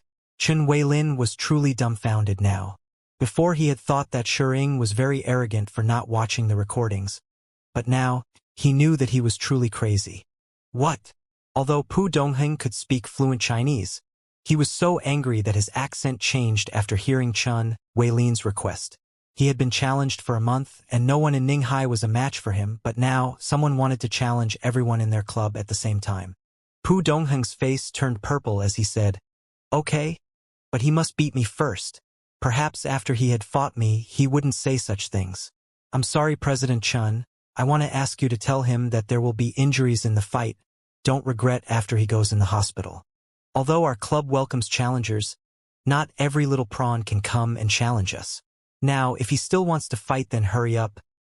After speaking, he sat down and meditated, ignoring Chen Weilin. What? The challenger tonight wants to challenge the entire club. Is this real? What a boss. Who is this? Even if he loses, I will still support him. The people at the scene erupted upon hearing this news that had spread like wildfire across the scene, as it had immediately excited those supporters with only one thin line of hope. Although they knew this was impossible, it still ignited their fervor. There was no stopping it. Emo didn't have to wait long until Chun Weilin came back with someone following behind him. That person had an agreement in his hand and made Emo sign and press his fingerprint on it. After that person had left, Chun Weilin said, "That Han said that you would earn the right to talk about fighting his entire club only after beating him. Right now, he is waiting for you on the stage." The boisterous scene immediately quietened down after Emo came in. Originally, they thought that a challenger who could be so cocky was at least very tall and big if not bulky. However, the quiet-looking Emo was obviously a student. Many people could no longer allow their eyes to be tortured and left quietly, thinking that even if they were no match for them, they couldn't use such low ways of pestering them. At least Li Bangxi was nearly 1.9 m tall. But this Shering was not only not bulky but also didn't look like a martial arts master no matter what. Pu Dongheng was also stunned. He really had some expectations for this arrogant Shering, but he had never thought that he would be so young. Could be said that out of all the people that had challenged him this month, this Shering was the most ordinary. "You are the one who arrogantly challenged our entire club?" Pu Dongheng pointed at Emo and really couldn't get his head across. However, Emo didn't answer and just said coldly, "If you want to fight, hurry up. I still have other business. I don't have time to play with you Martians." He could easily tell how strong Pu Dongheng was. Slightly stronger than Wendong, but if she was fighting with her life on the line, he might not even be a match for her. Compared to that brother who he was going to see that night, Pu Dongheng was a far cry. How could someone like this be called a master? Martian. Pu Dongheng repeated and soon realized that Emo was ridiculing him for being ignorant. So he replied, "Soon I will let you know what regret is." Then Pu Dongheng immediately went for a combo kick. Pu Dongheng believed that if he used this combo kick, Emo definitely wouldn't be able to dodge it. He was going to kick Emo up as soon as possible, and when he fell down, he would launch a round of attack. The cheering at the gymnasium immediately stopped. Most of the people at the scene had seen Pu Dongheng's matches. This was the first time he had used his combo kick as soon as the match started. The less brave girls didn't even dare to look at Emo anymore and just closed their eyes instead. Emo sneered. From the way Pu Dongheng moved, he could tell that he wouldn't be able to improve in his life at all. His movements were too reserved, and although Emo didn't cultivate Chinese martial arts, he knew that someone who tried to kill his opponent on the first attack wouldn't be someone strong unless he was actually countless times stronger than his opponent. And this Pu Dongheng wanted to beat him senseless with one move? He thought too high of himself. Emo didn't even move and just stared coldly at Pu Dongheng's combo kick. Oh no! Everyone who looked at Emo sighed. He didn't even know how to dodge. This was too stupid. Chun Weilin must have gone mad from the losses and found someone like this to get beat up. Pu Dongheng's idea was good, and it seemed insurmountable to him. Perhaps this idea wasn't bad for those opponents he had faced before. Even if he couldn't succeed with this one, he still had other moves, and this wouldn't affect him at all. Unfortunately, he met Emo. Emo's first move was to reach out his hand and grab his ankle. The second move was to swing him up and then followed with 2 kicks on each of the kneecaps on Pu Dongheng's legs. Pu Dongheng didn't even get to scream when Emo's third move, a few quick kicks, landed on his chest. The fourth move was the final kick that landed right on his nose. The last sentence that Pu Dongheng, who was shouting in excruciating pain, heard was, I'll give you the descent of the crows, but move. After hearing this sentence, he felt that he was sitting inside a round barrel with countless garbage covering his face. After Yemo had walked off for a few seconds, the scene suddenly erupted into thunderous roars. He actually kicked a Han who was so arrogant for a month, flying so easily. How dare you act cocky in China? Taekwondo? It was only something that our ancestors in the Tang dynasty passed into the Han lands. Now, how dare you proclaim that to be your own? Now, you encounter the attacks of our ancestors, and your butt has to turn around. The gymnasium was rumbling. There were countless calls going out or coming in. Quickly come, it's true he really was beaten, and in one move it was so fascinating. There should be more later on, come quickly. But there are no longer seats here anymore. Ahahaha, your fault for leaving. God. Luckily I didn't listen to you. That was really a show. One move. What? How to describe that move? Just pretend it was Bruce Lee. Yeah, go regret, no time to talk to you. I need to go see my idol. No, I can't deal with it. I love Shering, I want to marry him. Stop drooling, just look at you. Sigh, it's a bit hard. Miao Yuan, do you want to die? What? He actually won? And in one move? What the hell, why is my luck so bad? I've been watching it for a month. But I didn't get to see this. No, I must get there. It's too exhilarating. A young man who was eating fast food immediately hung up and quickly went out. Hey, you still haven't paid for your food yet. When the boss rushed out, there was no one left. That Shering kind of looks like someone from my school. How is this possible? Immediately, a Ninghai University student realized that Shering had similarities with Yemo but obviously didn't dare to believe that thought. Who didn't know who Yemo was in Ninghai University? How could he become Shering? Pfft. Keep dreaming, your school? The strongest in your school, Li Bongqi, has already lost. The student who spoke before felt so as well. After all, there were too many similar-looking people. So he didn't say anything anymore. Master Shi, I didn't think you would be so strong. It was really right to invite you this time. It's almost like a dream. Chun Weilin was so excited that he didn't know what to say anymore. He didn't think that this Shering would be much stronger than what Fang Weiqing had proclaimed. That cocky Pu Dongheng was absolutely out of his league. Although Fang Weiqing was sure that Yemo would be eventually the victor, he didn't think he would win so cleanly. A tall girl ran in, and looking at Yemo, hopefulness glimmered across her eyes, but she still remained calm and said to Chen Weilin, President, some journalists want to interview Brother Shering. Of course, Chen Weilin also wanted journalists to interview him. For him, the more known this event was, the better, but he still needed to ask for Yemo's permission. Yemo heard the girl's words but waved his hand and said, There's no need for an interview. Hurry up and arrange for that club master to fight me. I don't have much time. Okay, of course, your things are the top priority. I will arrange for it immediately. Yu Yaxin pushed the journalists away. Just say that Master Shering needs to rest. After finishing, Chun Weilin rushed out, but his footsteps were much lighter than before. Seeing that Chun Weilin went out, Yu Yaxin suddenly took out a small notebook and pen, walking fearfully toward Yemo. She asking in a small voice, Brother Shi, could you give me an autograph? Yemo smiled and said, Of course. Then, he took over the notebook, but as soon as he had written one character, he felt that something was wrong. He was used to writing Yemo and actually wrote the first character to be Yi. However, he just hesitated for a moment before finally writing down Shering. Yu Yaxin took the book with a blushed face saying thank you before rushing out. She still needed to tell the journalists that they couldn't do interviews, but her heart was still beating rapidly.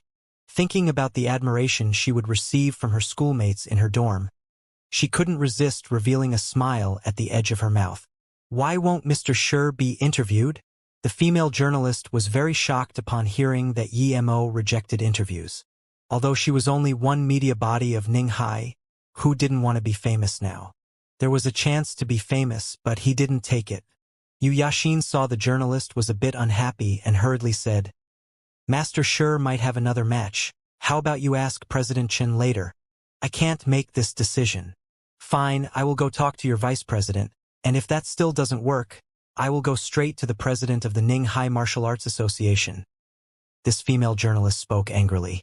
She was very unhappy with the condescending attitude that the Ning Hai Technology University was adopting.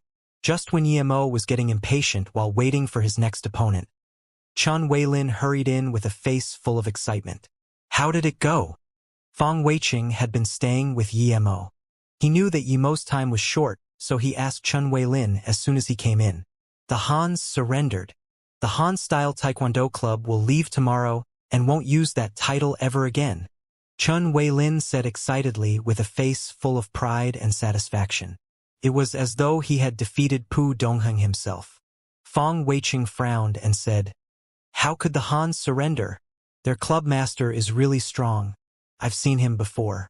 He is definitely much stronger than that Pu Dongheng. This shouldn't be. However, Chun Weilin replied, Yes, they said it very clearly and even signed. That club master checked Pu Dongheng's wound and looked at the recording. Then he immediately surrendered. However, he said that it was only temporary. He would fight Master Shi at the same place a year later. Emo frowned. He didn't have time to fight them again a year later, but since they surrendered now, he couldn't fight them again today anyway. Seeing Emo frown, Chun Weilin immediately said, I didn't agree with him, but he said that I didn't need to. He would come here a year later. And if Master Shi didn't come to fight him, he wouldn't blame you. He just said that if you didn't come, then it would be obvious who would win. They lost, and yet they are still so cocky. These Hans are really shameless. Fong Weiqing was angry. Emo waved his hand and said, We can talk about these things a year later. I'm leaving now. He stood up and headed for the door. Seeing that Emo was about to leave, Chun Weilin hurriedly said, Master Shi, today is a joyful day. How about I invite you to a dinner with us at the Ruwei Tower? Also, a few journalists are waiting outside for you. Emo smiled and said, There's no need for that. I still have things to do anyway. I'll just leave using the window, so there won't be any trouble with the journalists outside. He didn't even wait for their response. He opened the window and jumped out. Wait, this is the 3rd floor. However, Chun Weilin had barely enough time to finish his sentence before Emo had already disappeared from the window. Chun Weilin and Fong Weiqing rushed to the window, and yet Emo was nowhere to be seen. Although Emo had left, this scene was actually more chaotic. People were celebrating, drinking champagne and beer everywhere, and the room was filled with happy shouts, simply because the Hans, who had been winning consecutively for a month, had admitted defeat. They could take what was yours in front of you, but making them admit defeat was extremely hard. At this time, Shi Ying's name had spread throughout the entire university and was spreading outside even quicker. Many people were starting to know that a great master called Shi Ying had appeared in Ninghai. The happiest people tonight were those who got to see with their own eyes the match between Emo and Pu Dongheng. But the unhappiest were those journalists who waited for him for a long time and still didn't manage to see him. And then there was the last group of people, the morose one. They were the ones who left at the last minute. Now, no words could describe their feeling. Regret was too light of a word to describe their feeling. It was as though a hardcore Chinese soccer fan was watching the World Cup between China versus Spain in the finals, and after 90 minutes, the score was 0-4 with China losing. Although the referee had called for 3 more minutes of overtime, because of the disappointment, a lot of soccer fans had left the stadium. Yet 3 minutes later, they learned outside of the stadium that China had scored 5 goals in 3 minutes and eventually pulled down Spain from the throne with a score of 5-4.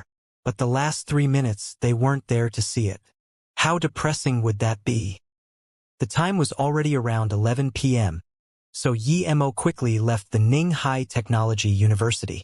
What he wanted to do first was to treat Ning Xianxia, and at this time the person staying with her should be already asleep. When Emo came to the house, he found a 30-or-so-year-old woman still sitting in front of Ning Xianxia's bed, and looking quite similar to her. It was probably Ning Xianxia's mother.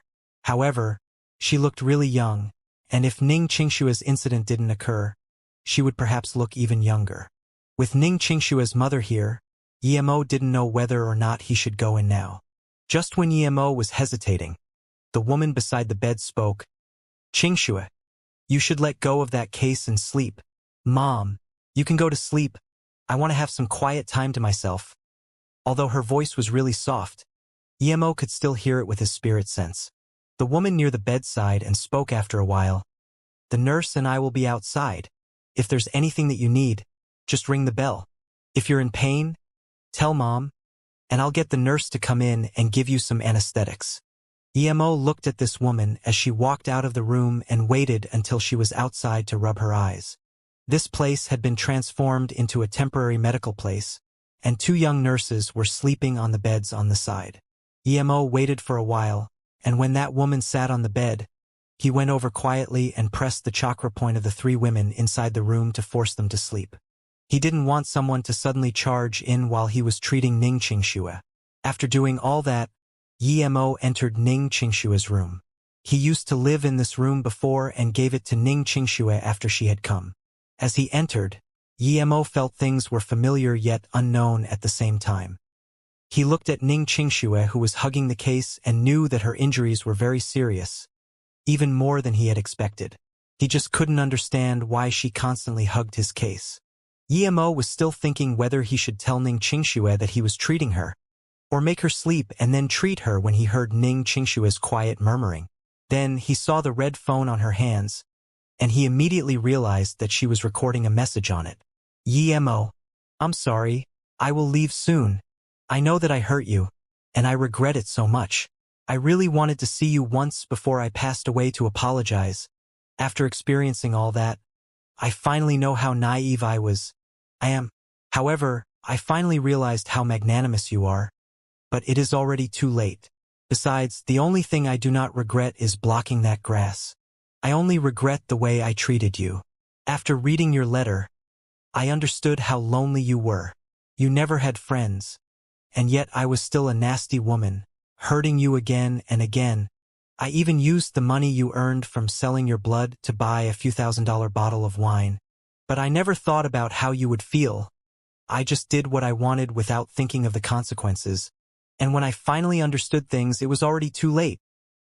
Ning Xianxia coughed a few times as her face was getting paler, but she still moved her phone closer and continued, Emo, I don't know if I love you, but if I still had the chance to be engaged with you, I definitely wouldn't do it because I needed you as a shield, but because I am willing to marry you.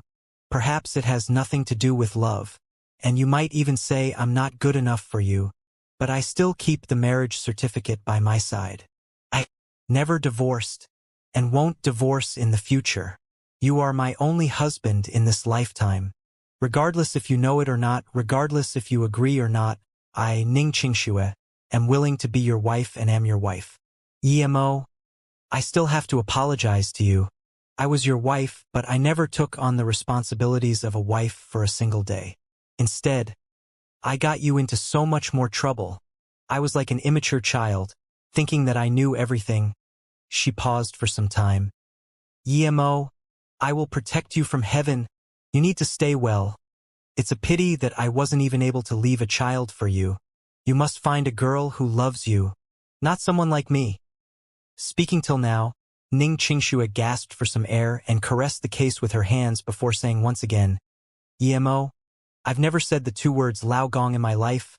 I really want to say it, but I'm too embarrassed. There's a blade of grass in the yard. I took care of it every day because I've seen you do the same with the previous one. I don't know if it could be useful to you. If it is, then take it away when it matures. Perhaps that is the only thing I can leave to you. Emo, Lao Gong, are you still well? Ning Xianxia's voice gradually got lower. Emo suddenly felt sour and guilty in his heart. When he had helped Ning Xianxia before, he wasn't as magnanimous as Ning Xianxia thought him to be. He just thought that Ning Xianxia's gloomy face looked like his master Luoying, so he was willing to help her. He wanted his master to also have people helping her if she ever was in trouble. And the money from selling blood, he didn't go for her. Even if he had had more money than he could have spent, he would have still gone there. Wasting was bad. But Ning Xianxia thought that he was trying to make a living for her and still felt guilty about it. Could be seen that Ning Xianxia was a kind-hearted girl. It was just that the environment she lived in, and her family background gave her a sense of aloofness that made her have a distaste toward strangers. However, if you peeled away the layer of her shield, she was a kind-hearted, yet pitiful person. However, she mixed up the feeling of love and guilt. Perhaps she would understand one day. Emo sighed.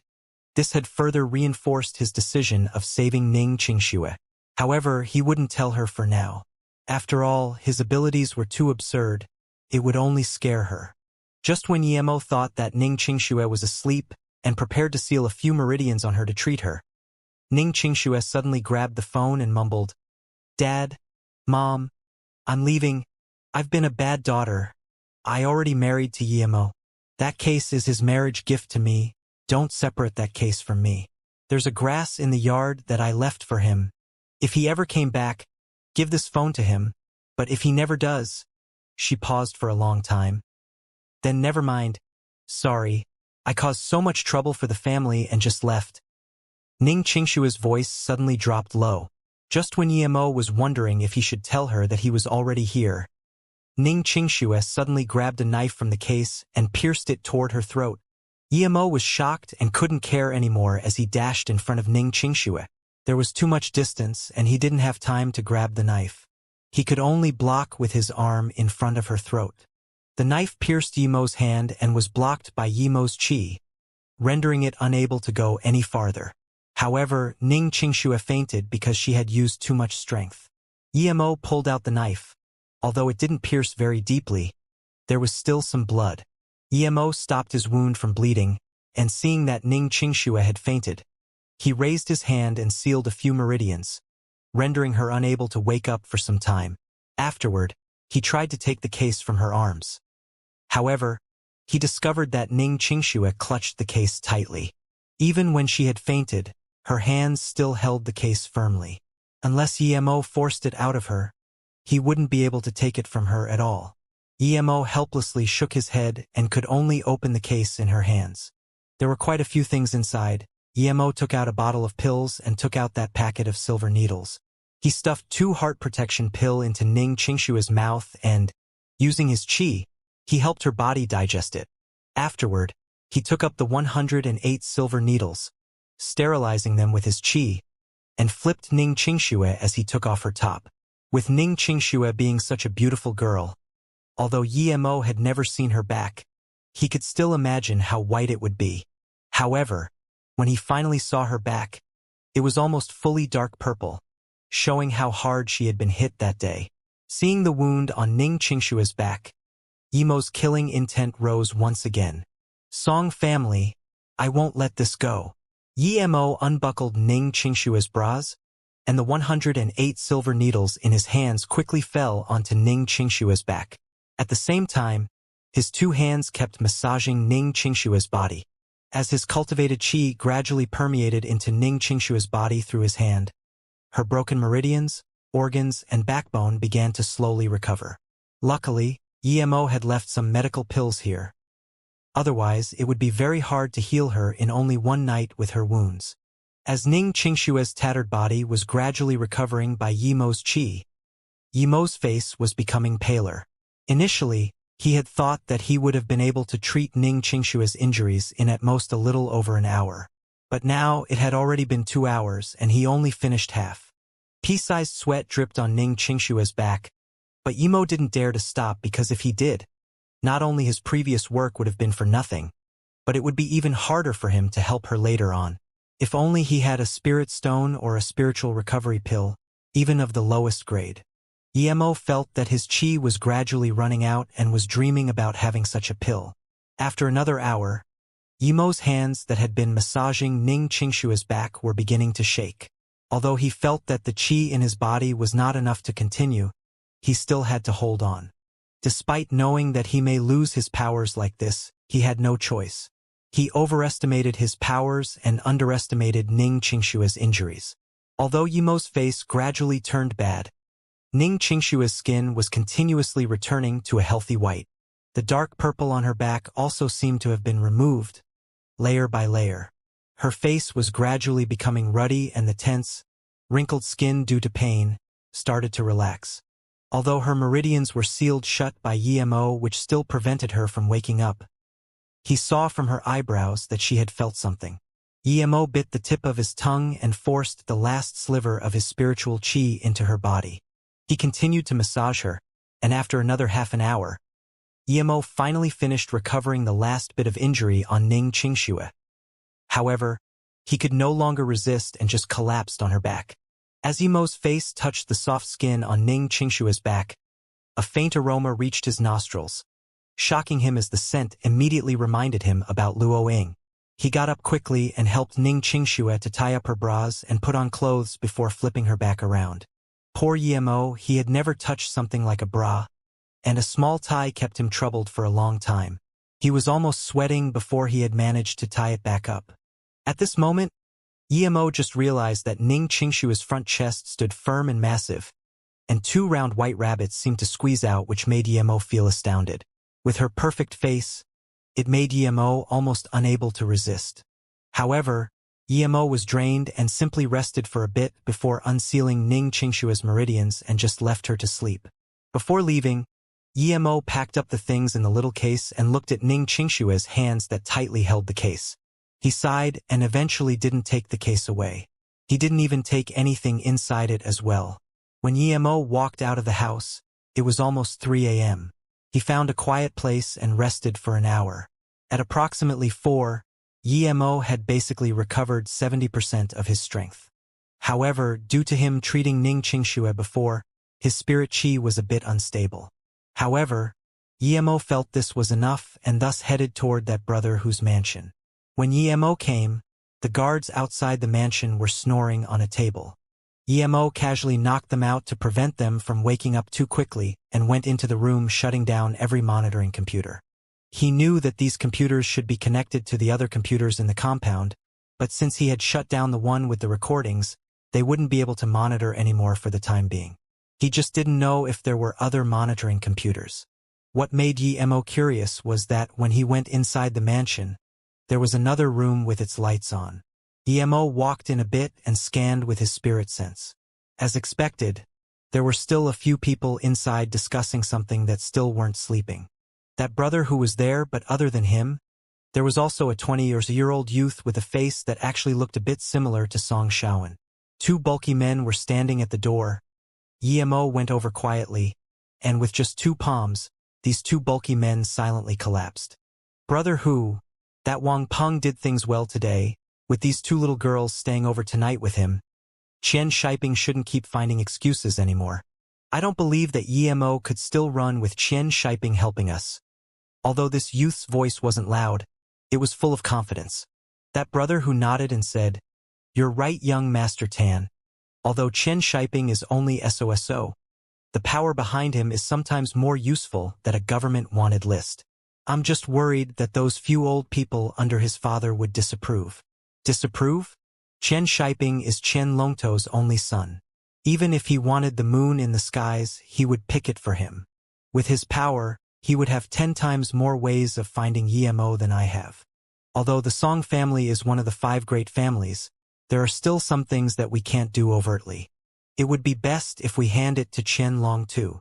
This young Master Tan seemed to take Qian Longtu very seriously, but was obviously contemptuous towards Qian Shiping. After stopping, he said, "Tianji is getting worse. He actually got 2 idiots to take away Ning Qingxue. Not only did they not get the person here, but they got themselves into trouble. Otherwise, if Ning Qingxue had been here, she would have been so much better than those 2 girls. I also want to enjoy the taste of the prettiest girl in Beijing." What a failure of a person. He even sneered after talking. "I will take care of Tianji and his 2 underlings. They are still regretting in the basement."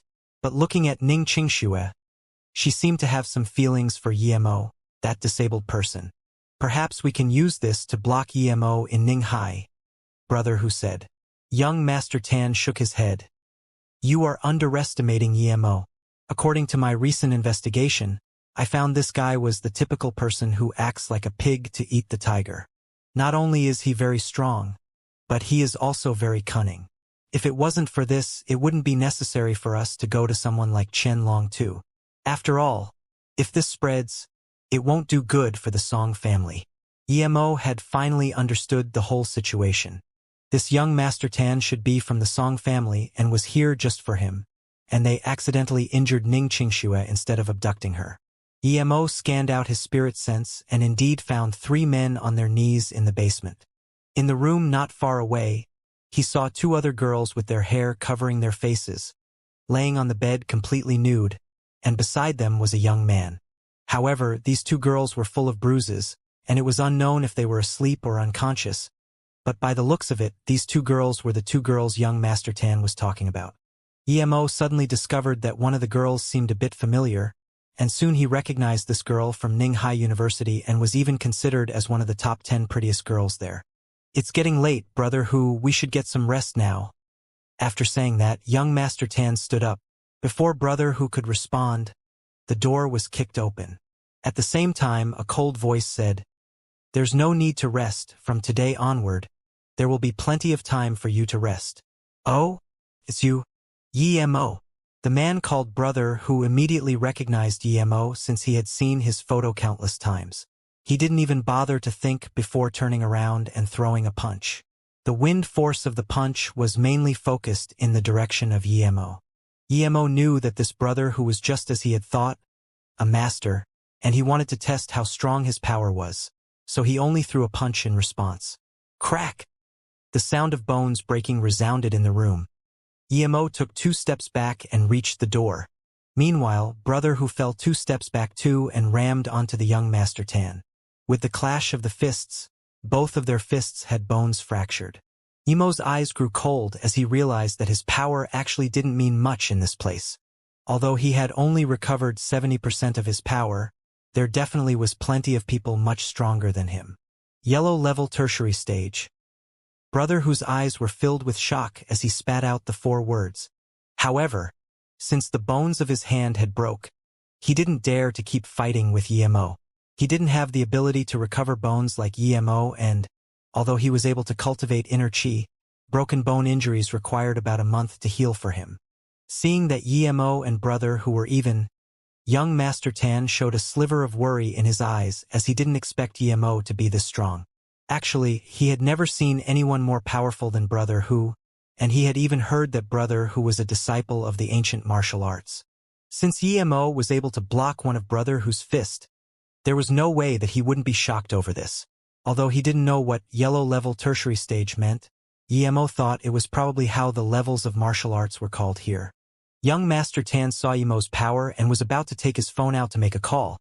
But since Emo already knew that he was from the Song family and came here to capture him, he didn't have any thought of being lenient and threw out a metal nail casually. Before he even finished dialing the number on this phone, the metal nail had struck young Master Tan in the forehead. "You actually killed young Master Tan?" Brother Hu had shock and anger in his expression. Emo smiled faintly. "I also killed Song Shaoan." "What? Do you have a problem with that?" Brother Hu's eyes immediately went back to normal as he thought. Yeah, he had even killed Song Shaoan, so he would have no more pressure in eliminating Song Shaodan.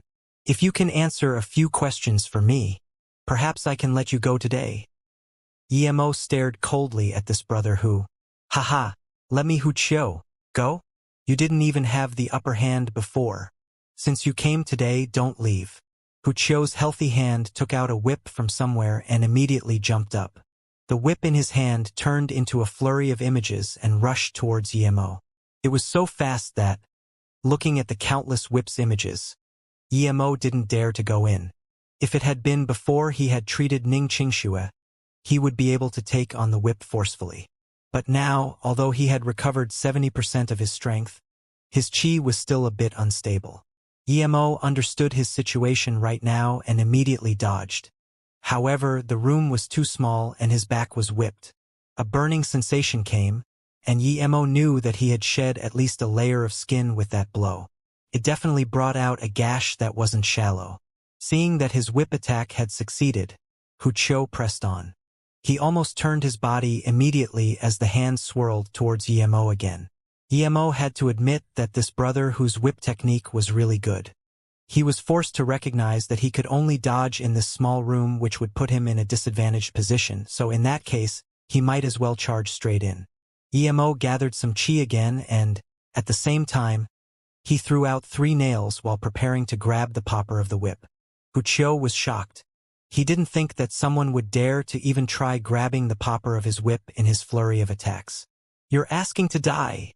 Wuxia sneered as the whip in his hand attacked faster. The countless shadows of the whip made it impossible for people to see clearly. 3 nails had shot over, but Wuxia had already felt it. He also understood that Emo wanted to trade damage for damage, and unless he retreated with his whip, the nails would hit his body. Wuxia sneered. Trade damage for damage? He actually didn't take back the whip in his hand, and just sidestepped his body. One of the 3 nails was dodged while the other 2 hit accurately on the side of his left chest. Wuxia took 2 nails and still didn't take the whip back. He knew that Emo was powerful, so he took 2 nails just to be able to land a whip attack on him. The power of his whip was tremendous and very fast too. Not only was he absolutely confident that Emo couldn't grab it, but he also felt that Emo would definitely be seriously injured after that. That damage wasn't something that 2 mere nails could compare to. However, Wuxia wasn't a cultivator, so he didn't know something like spirit sense existed. By the time he reacted, Emo had already accurately grabbed the popper of his whip. A strong power passed over. Emo felt his chest pulsed and immediately knew that it wasn't good. Although he grabbed the whip, the side effects of treating Xianxia had come. He even felt a fit of nausea. Emo knew that he couldn't hold on for long and didn't dare to drag it out. While Wuxia was startled, he focused the last bit of his chi and kicked Wuxia's chest. At this moment, Wuxia finally realized that Emo could find the real whip amongst all those shadows and grabbed it, which made him wondering if he was a dark level master. "You're a dark level." Wuxia pointed at Emo and spoke these few words before spewing out blood from his mouth like crazy. Then he collapsed and was dead before he had even reached the ground. Emo gave out a long sigh of relief, thinking that today was too dangerous as he had almost lost his life here. He still wanted to capture this brother and ask him about some things, but it was already the 2nd time that he had overestimated himself that night. There really were powerful people everywhere in this world. It was just that he hadn't met them yet. According to Wuxia's words before his death, there might even be a level higher than his so-called dark level. Emo could feel a fit of dizziness coming and walked out holding on the wall. In the room not far away, there should be the son of Chen Longtu, Chen Shiping, who was assaulting those 2 young girls. Emo kicked open the room and pulled out this Chen Shiping. "Who are you? How dare you?" Chen Shiping was pulled out in his dreams. He was startled for a moment and looked at the weak-looking Emo. He thought of his situation and was immediately about to rage. "The person who kills you." Emo gasped for breath. Kicking open the door was quite burdensome. "Kill me? Ha ha ha. Do you know who I am? Kill me, and you will have nowhere to hide even if you flee throughout the entire country. You think?" Chen Shiping was still being arrogant until a metal nail pierced his forehead. He still didn't believe as he died that the person in front of him would dare to kill him since his dad was Chen Longtu. However, his consciousness had already begun to be obscured. Emo didn't dare to waste any more time. He felt that he was becoming weaker and weaker, so he walked into the underground floor and, as he saw 3 people still kneeling down, he shot out 3 more nails without hesitation. The 3 didn't even have time to react before they were dead. There was still another room with 2 people, but Emo didn't bother with it. It was probably Chen Shiping's underlings. "Leave quickly." That was the only thing in Emo's mind. He took too much risk for one day. He hadn't expected Wuxia to be that strong, even stronger than he had thought. If that Wuxia wasn't too confident in his whip, it was questionable if Emo would even be able to walk out today. Yun Bing rubbed her fatigued eyes as her mind wandered elsewhere. Ever since the thing that had happened 8 years ago, she had always been unwilling to return to Beijing, and her boyfriend also left her due to that thing. However, the one who assaulted her was still roaming free in Beijing. Even the 7-year-old Ting Ting was taken away forcefully by their family. The reason she hadn't slept for the whole night was that her boyfriend from those years ago, Feng Rong, came back from America. 8 years ago, after that thing happened, he had never appeared again. Afterward, when she knew that he went to America, she was really hurt at the time since he had left without notice when she needed him the most.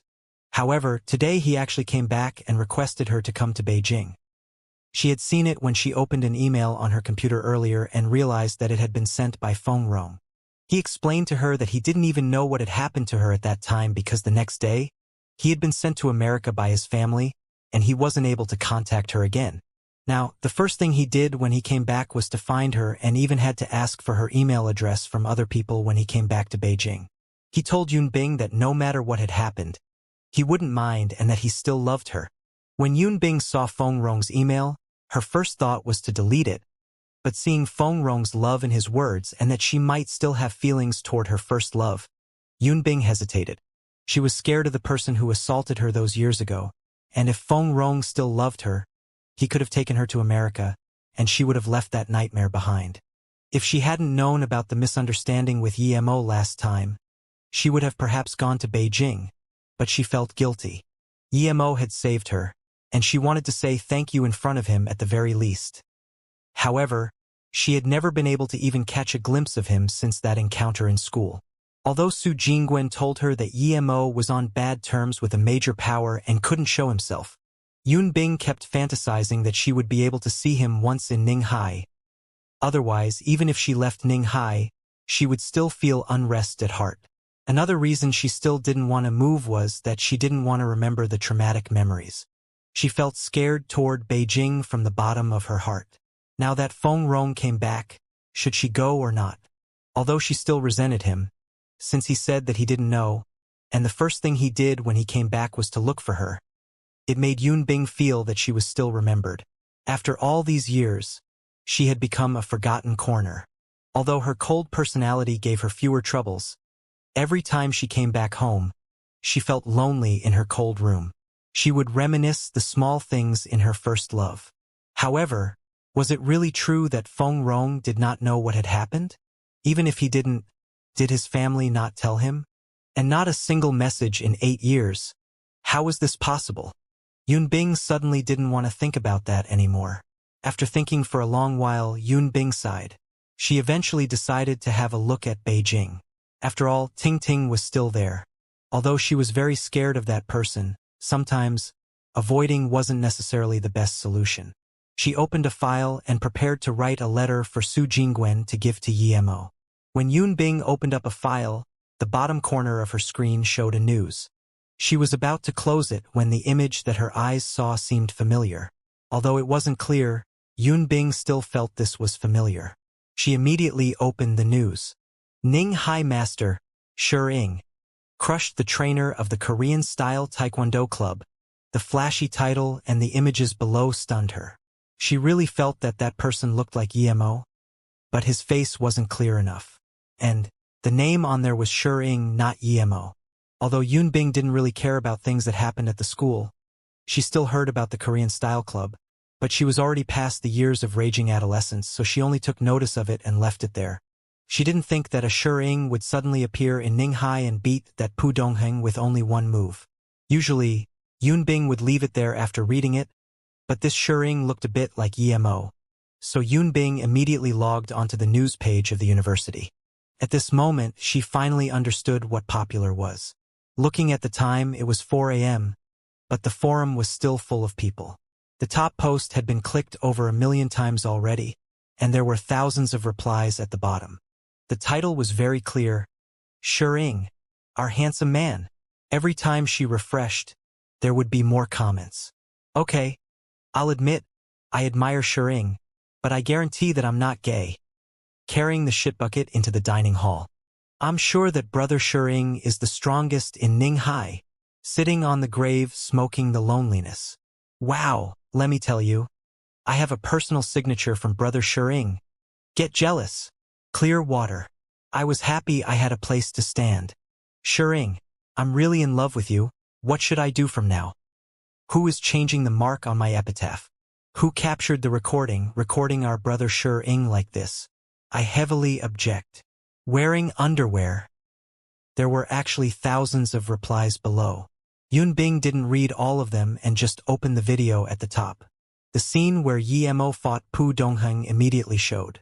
Obviously, this was HQ recording. Pu Dongheng's face was very clear, but Yemo's face was always slightly obscured. The fighting scene was very short. Within a clash, Pu Dongheng was kicked flying. Yun Bing was stunned, seeing the clip. Although it wasn't very long, she felt that this person was Yimo. But why was it that, in the same recording, Yimo's face was always obscured, but other scenes were very clear? Looking at the time, it was already 4:40 a.m. Yun Bing couldn't sit down anymore. What if it was Yimo and she had missed this opportunity? Thinking about this, Yun Bing quickly got downstairs and drove the car toward the Ning High Technology University. It was in the morning and there were still cars on the road, but not much, so Yun Bing took a shortcut and didn't see anyone on the road for a long time and decided to drive very fast. However, a stumbling figure on the side of the road almost crashed into Yun Bing's car, and from her rear mirror, she saw that figure fall onto the road after she had driven her car past. Although she was sure her car didn't touch that person, Yun Bing still drove back and opened the window. "Are you okay?" The person on the ground didn't answer. Using the dim yellow road lights, Yun Bing saw the blood on this person. She was shocked. Did she actually bump into this person? Fearing that she crashed into someone, Yun Bing quickly got off the car and helped the man on the ground to get up. However, when she saw this person's face, Yun Bing was truly frightened. The person that was laying in her arms was Yimo. How did he become like this? The clothes on his back were ripped, and there was a long gash in which the bones could be seen. His face was very pale, and at this moment Yimo had his eyes closed. He was obviously unconscious. Yun Bing became worried. Although she didn't know how Yimo became like this, she knew that Yimo's condition was severe. She quickly dragged Yimo into the car. Yun Bing's first thought was to drive Yimo to the hospital, but Su Jingwen's words rung in her ears again. Yimo was on the bad side of a big power and had nowhere to hide, so he ran out of Ninghai. If she sent him to the hospital now, would that person know? Yun Bing was sweating profusely until she finally managed to drag Yimo into her room. Luckily, it was 5 a.m. and was pretty much the darkest period before dawn. No one in her district got up that early, and therefore no one had noticed her. Although she didn't know who Yimo got into conflict with, she still decided to park her car in the parking so that people wouldn't suspect her. She carefully closed the door and parked the car before coming back to carry Yimo onto the bed. She reached out her hand and touched Yimo's nose, and there was still warm air coming in and out. So finally, Yun Bing was able to rest her heart as she thought that he should be just temporarily unconscious. She got a tub of hot water and decided to wash Yimo. After she had taken off Yimo's first layer of clothes, she arrived at his underwear covered in blood but ended up being too embarrassed to take them off for him and didn't even dare to look. She grabbed a towel and covered it, and only then did she dare to help clean Yimo. The wound on Yimo's back looked very severe. Yun Bing couldn't imagine what could cause such a deep wound. Although Yimo's wound was very deep, his muscles were extraordinarily strong. If Yun Bing didn't see Yimo's firm muscles for herself, she wouldn't even believe such a quiet-looking Yimo would have this body of muscles that looked so aesthetic. Yun Bing felt her face blush, and the hand she used to wipe Yimo with was shaky. She had never had the experience of seeing a man's naked torso. Even when she had been raped and became pregnant 8 years ago, she was drugged and unconscious. However, her family was so scared of that family's power that with just one sentence, they didn't dare to allow her to abort the child. She didn't blame her family because they indeed couldn't mess with that family. Even now when she thought about it, Yun Bing felt shaky. She was really scared of that person, so she kept hiding in Ninghai. Even for the new year, she didn't want to return to Beijing. The instant Yimo had collapsed, he knew things weren't good, and with his strong will, he forced himself to wake up. However, the person he saw when he opened his eyes was actually Yun Bing. Although he didn't have a good impression of her, he knew that he was countless times safer in Yun Bing's hands compared to the Song family. Yimo relaxed and closed his eyes once again into unconsciousness. However, his body was starting to use his spirit chi to recover his extremely fatigued and damaged to the root body. "You're awake?" Yun Bing, who had the towel in her hands, was startled as she saw Yimo open his eyes, so she called out in surprise immediately. However, she then saw that Yimo fainted once again. Yun Bing quickly carried the water away and went back to the room to cover Yemo with blankets before she breathed a sigh of relief. Since he had woken up once, it should mean that he wasn't in a critical condition any longer. Yun Bing, who hadn't slept for the night, also slept beside Yemo's bed. When Ning Qingxue opened her eyes, she discovered that the sun was already out. She laid down and didn't move. Was this heaven already? She didn't feel any pain on her body. On the contrary, she even felt extremely comfortable. Ning Qingxue gasped a sigh of relief. She was finally rid of that endless abyss of pain. She just didn't know if Yemo was well now. But soon, Ning Qingxue felt things weren't right. She was still lying on Yemo's bed, and everything in the room was as they used to be before. Nothing was different. What was this? Ning Qingxue bit the tip of her tongue and felt pain. Did she not die? Ning Qingxue, who was worried in her heart, sat up immediately and once again found out in surprise that all her wounds had healed. She didn't feel any bit of discomfort on her body, and instead, it was filled with vigor and spirit. The little case. Ning Qingxue grabbed the little case and checked inside. But nothing had disappeared. Everything was here. Wait. She remembered clearly that last night. She grabbed the knife and was about to commit suicide. So why was the knife still in the case? Did she lose her memory? This was definitely impossible. Ning Qingxue examined the case and everything inside closely, and she discovered that one bottle had 2 less heart protection pill. She had counted each and every pill multiple times, so she couldn't be wrong. Ning Qingxue suddenly felt scared. She had been injured seriously. How could she heal up in one night? Besides, she clearly remembered she had the knife in her hands and was about to commit suicide. She even remembered the feeling of having pierced in something before she had lost her consciousness, and yet, why was she all right without a single wound? And why did she still feel pain? It wasn't like she had died at all. Ning Qingxue turned around and saw on her bed that there was indeed a few drops of blood. But she was sure she didn't have a wound that bled on her body. So where did this blood come from? Mom! As soon as Ning Qingxue opened her mouth, the door was opened. Ning Qingxue's mom Lan Yu rushed in. Qingxue, are you all right? Before Lan Yu even came in, her voice sounded. She didn't know what had happened the night before, but she had suddenly fallen asleep and slept all the way until 7 or 8 in the morning. Lan Yu almost couldn't forgive herself for her mistake. Huh? Qingxue, ho! How did you sit up? Your face. How is it so healthy? You're all right now? Qingxue, you really are all right. Lan Yu already forget that Ning Qingxue had been severely injured and recovered in only one night. In her eyes, it was meant to be that her daughter got better. As for the process, she ignored it automatically. Ning Qingxue saw her mother and knew that she wasn't dreaming and didn't die either. She really did recover, but as for how, she didn't know. After Lan Yu had said all these, she grabbed Ning Qingxue and finally started to think how her daughter got better without any reason. She had been severely wounded, and thinking about this, Lan Yu immediately asked, Qingxue, what happened to you? How did you recover? Ning Qingxue shook her head. She didn't understand either. She seemed to have the blurred memory that someone came and treated her last night. But who could cure her serious injury in just one night? Mom, I want to think alone for what had really happened. Ning Qingxue suddenly said. Lan Yu was elated now. Although her daughter's recovery was full of mystery, she still rather would believe that her ancestors protected Qingxue than believing this was impossible. Seeing that Ning Qingxue had said this, she still closely examined Ning Qingxue's back before finally being relieved. I'll cook some kanji for you. You should rest some more. Don't move around too much. After her mom had left, Ning Qingxue started to think carefully. She wasn't as optimistic as her mother. There was definitely someone who treated her injuries, but who could have so much ability to cure her completely while she was asleep. This was something even the Hong Rue hospital couldn't treat. Suddenly, Ning Qingxue sat up. Since someone treated her last night, didn't that mean her top was taken off? She quickly took off her clothes and looked. It was as she thought. Her face immediately went pale. Her top was taken off.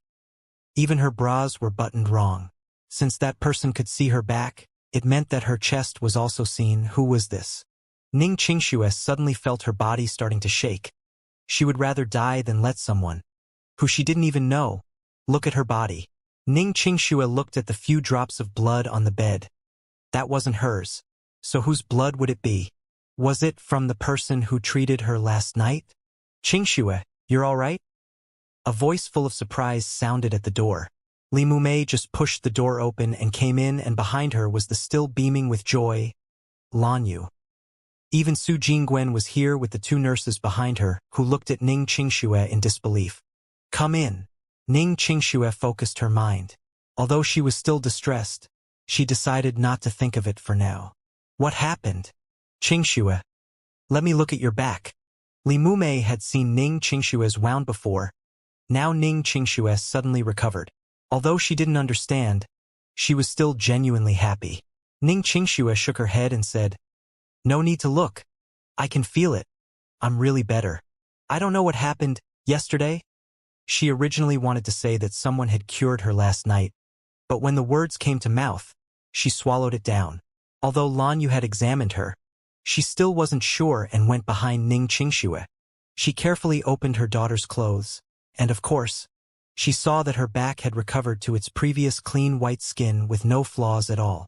Only now was she sure that her daughter had truly recovered. She was so excited that she almost shed tears and thanked God that her daughter recovered in one night. The two nurses excitedly came over and helped Ning Qingxue do a simple checkup and discovered that Ning Qingxue was really cured. Other people didn't know how bad Ning Qingxue's injuries were, but these two nurses knew clearly since they had been the ones taking care of Ning Qingxue. However, they didn't expect that such heavy wounds would suddenly be cured. There was nothing more mysterious than this. Was it a wrong diagnosis? When Ning Qingxue heard that the doctors were coming over, she immediately refused another checkup. She knew her body better than anyone else. She was 100% healthy right now but didn't want the whole world to know about this.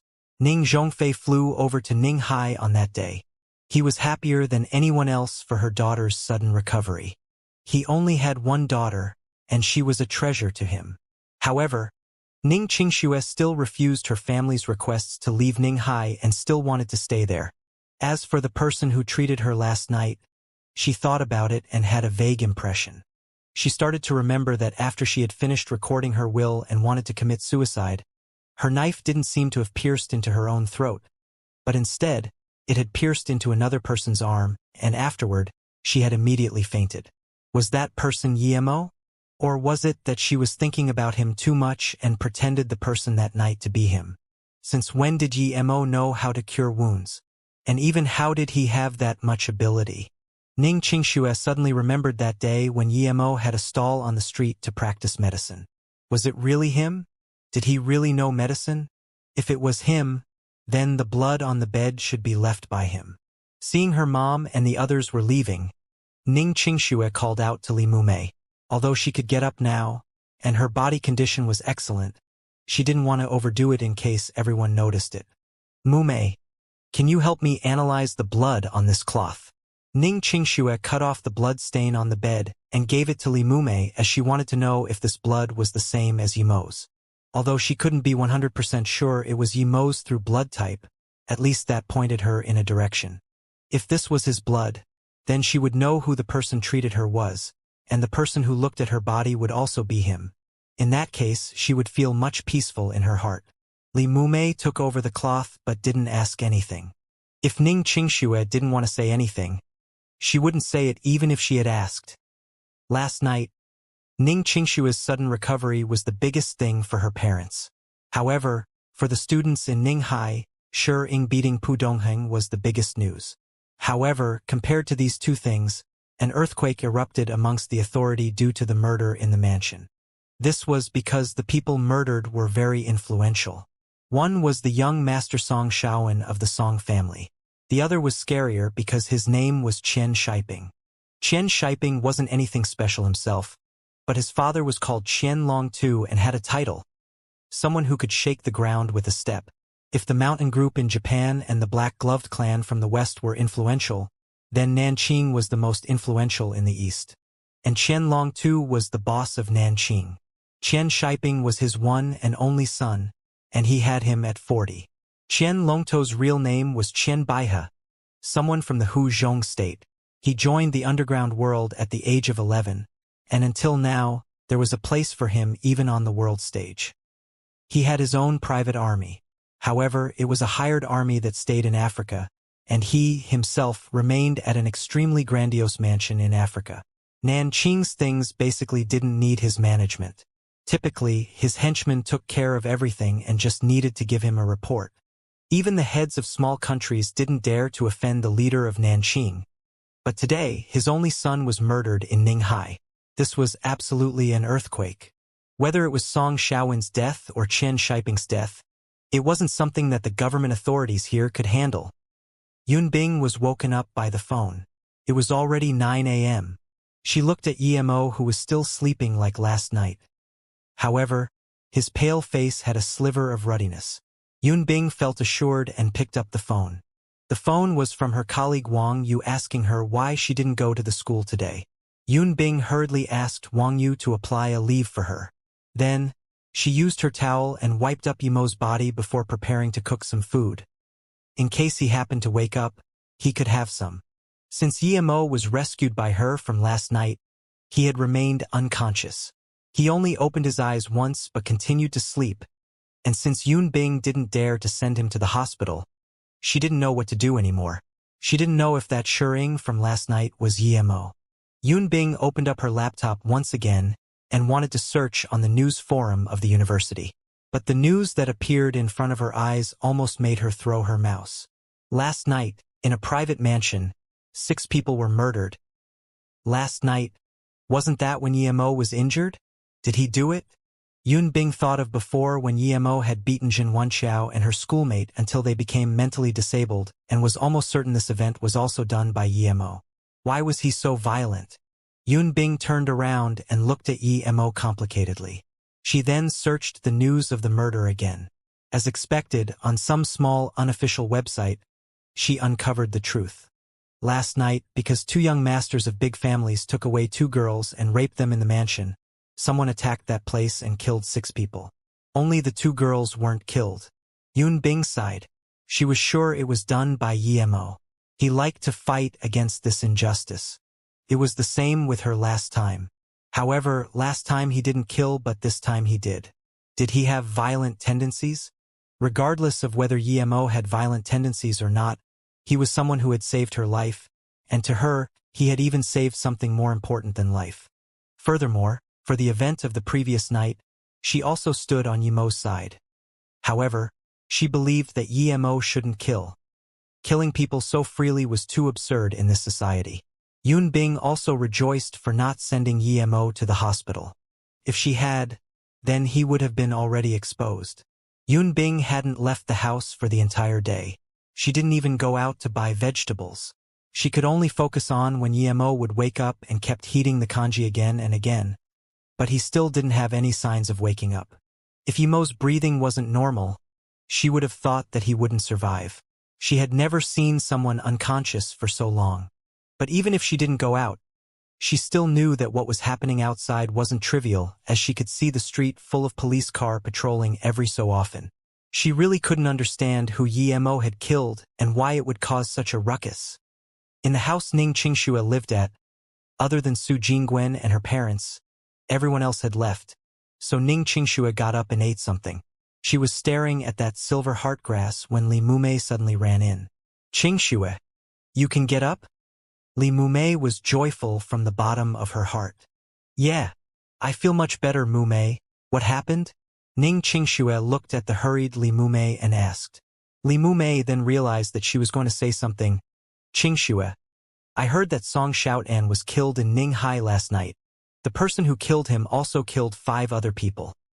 However, one seemed to have a bigger background than Song Xiaotan, but I don't know who it was." Ning Qingxue thought for a moment and asked, "Mumei, do you know who the other people are?" Li Mumei shook her head and said, "I don't know either. I have no news of the other people. I only knew from a friend. However, this thing got pretty big and many journalists came to Ninghai. I know a lot of journalists from Beijing, so I might have more information tomorrow. Why did Song Xiaotan come to Ninghai? Was he the one who ordered people to injure her? Then who killed Song Xiaotan?" Ning Qingxue suddenly thought of Yemo and immediately asked, Mumei, did you get the blood analysis back? Yeah. Li Mumei gave the report to Ning Qingxue. Ning Qingxue looked, and she became quickly excited. What's wrong? Qingxue, Li Mumei hurriedly asked. Ning Qingxue shook her head and said, No, nothing, I'm going in to sit. I'll come out later. Then, she walked into the room. Li Mumei looked at Ning Qingxue and thought that she had just recovered and might be feeling tired, so she didn't bother too much. However, Ning Qingxue was elated because the blood type was exactly the same as Yemo's. They were both B-type.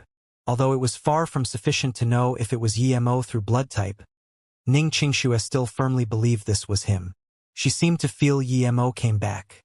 Was he related to the incident of their death last night?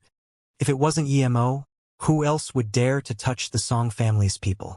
Yemo dared to kill even Song Shaoan, so why not Song Shaoan too?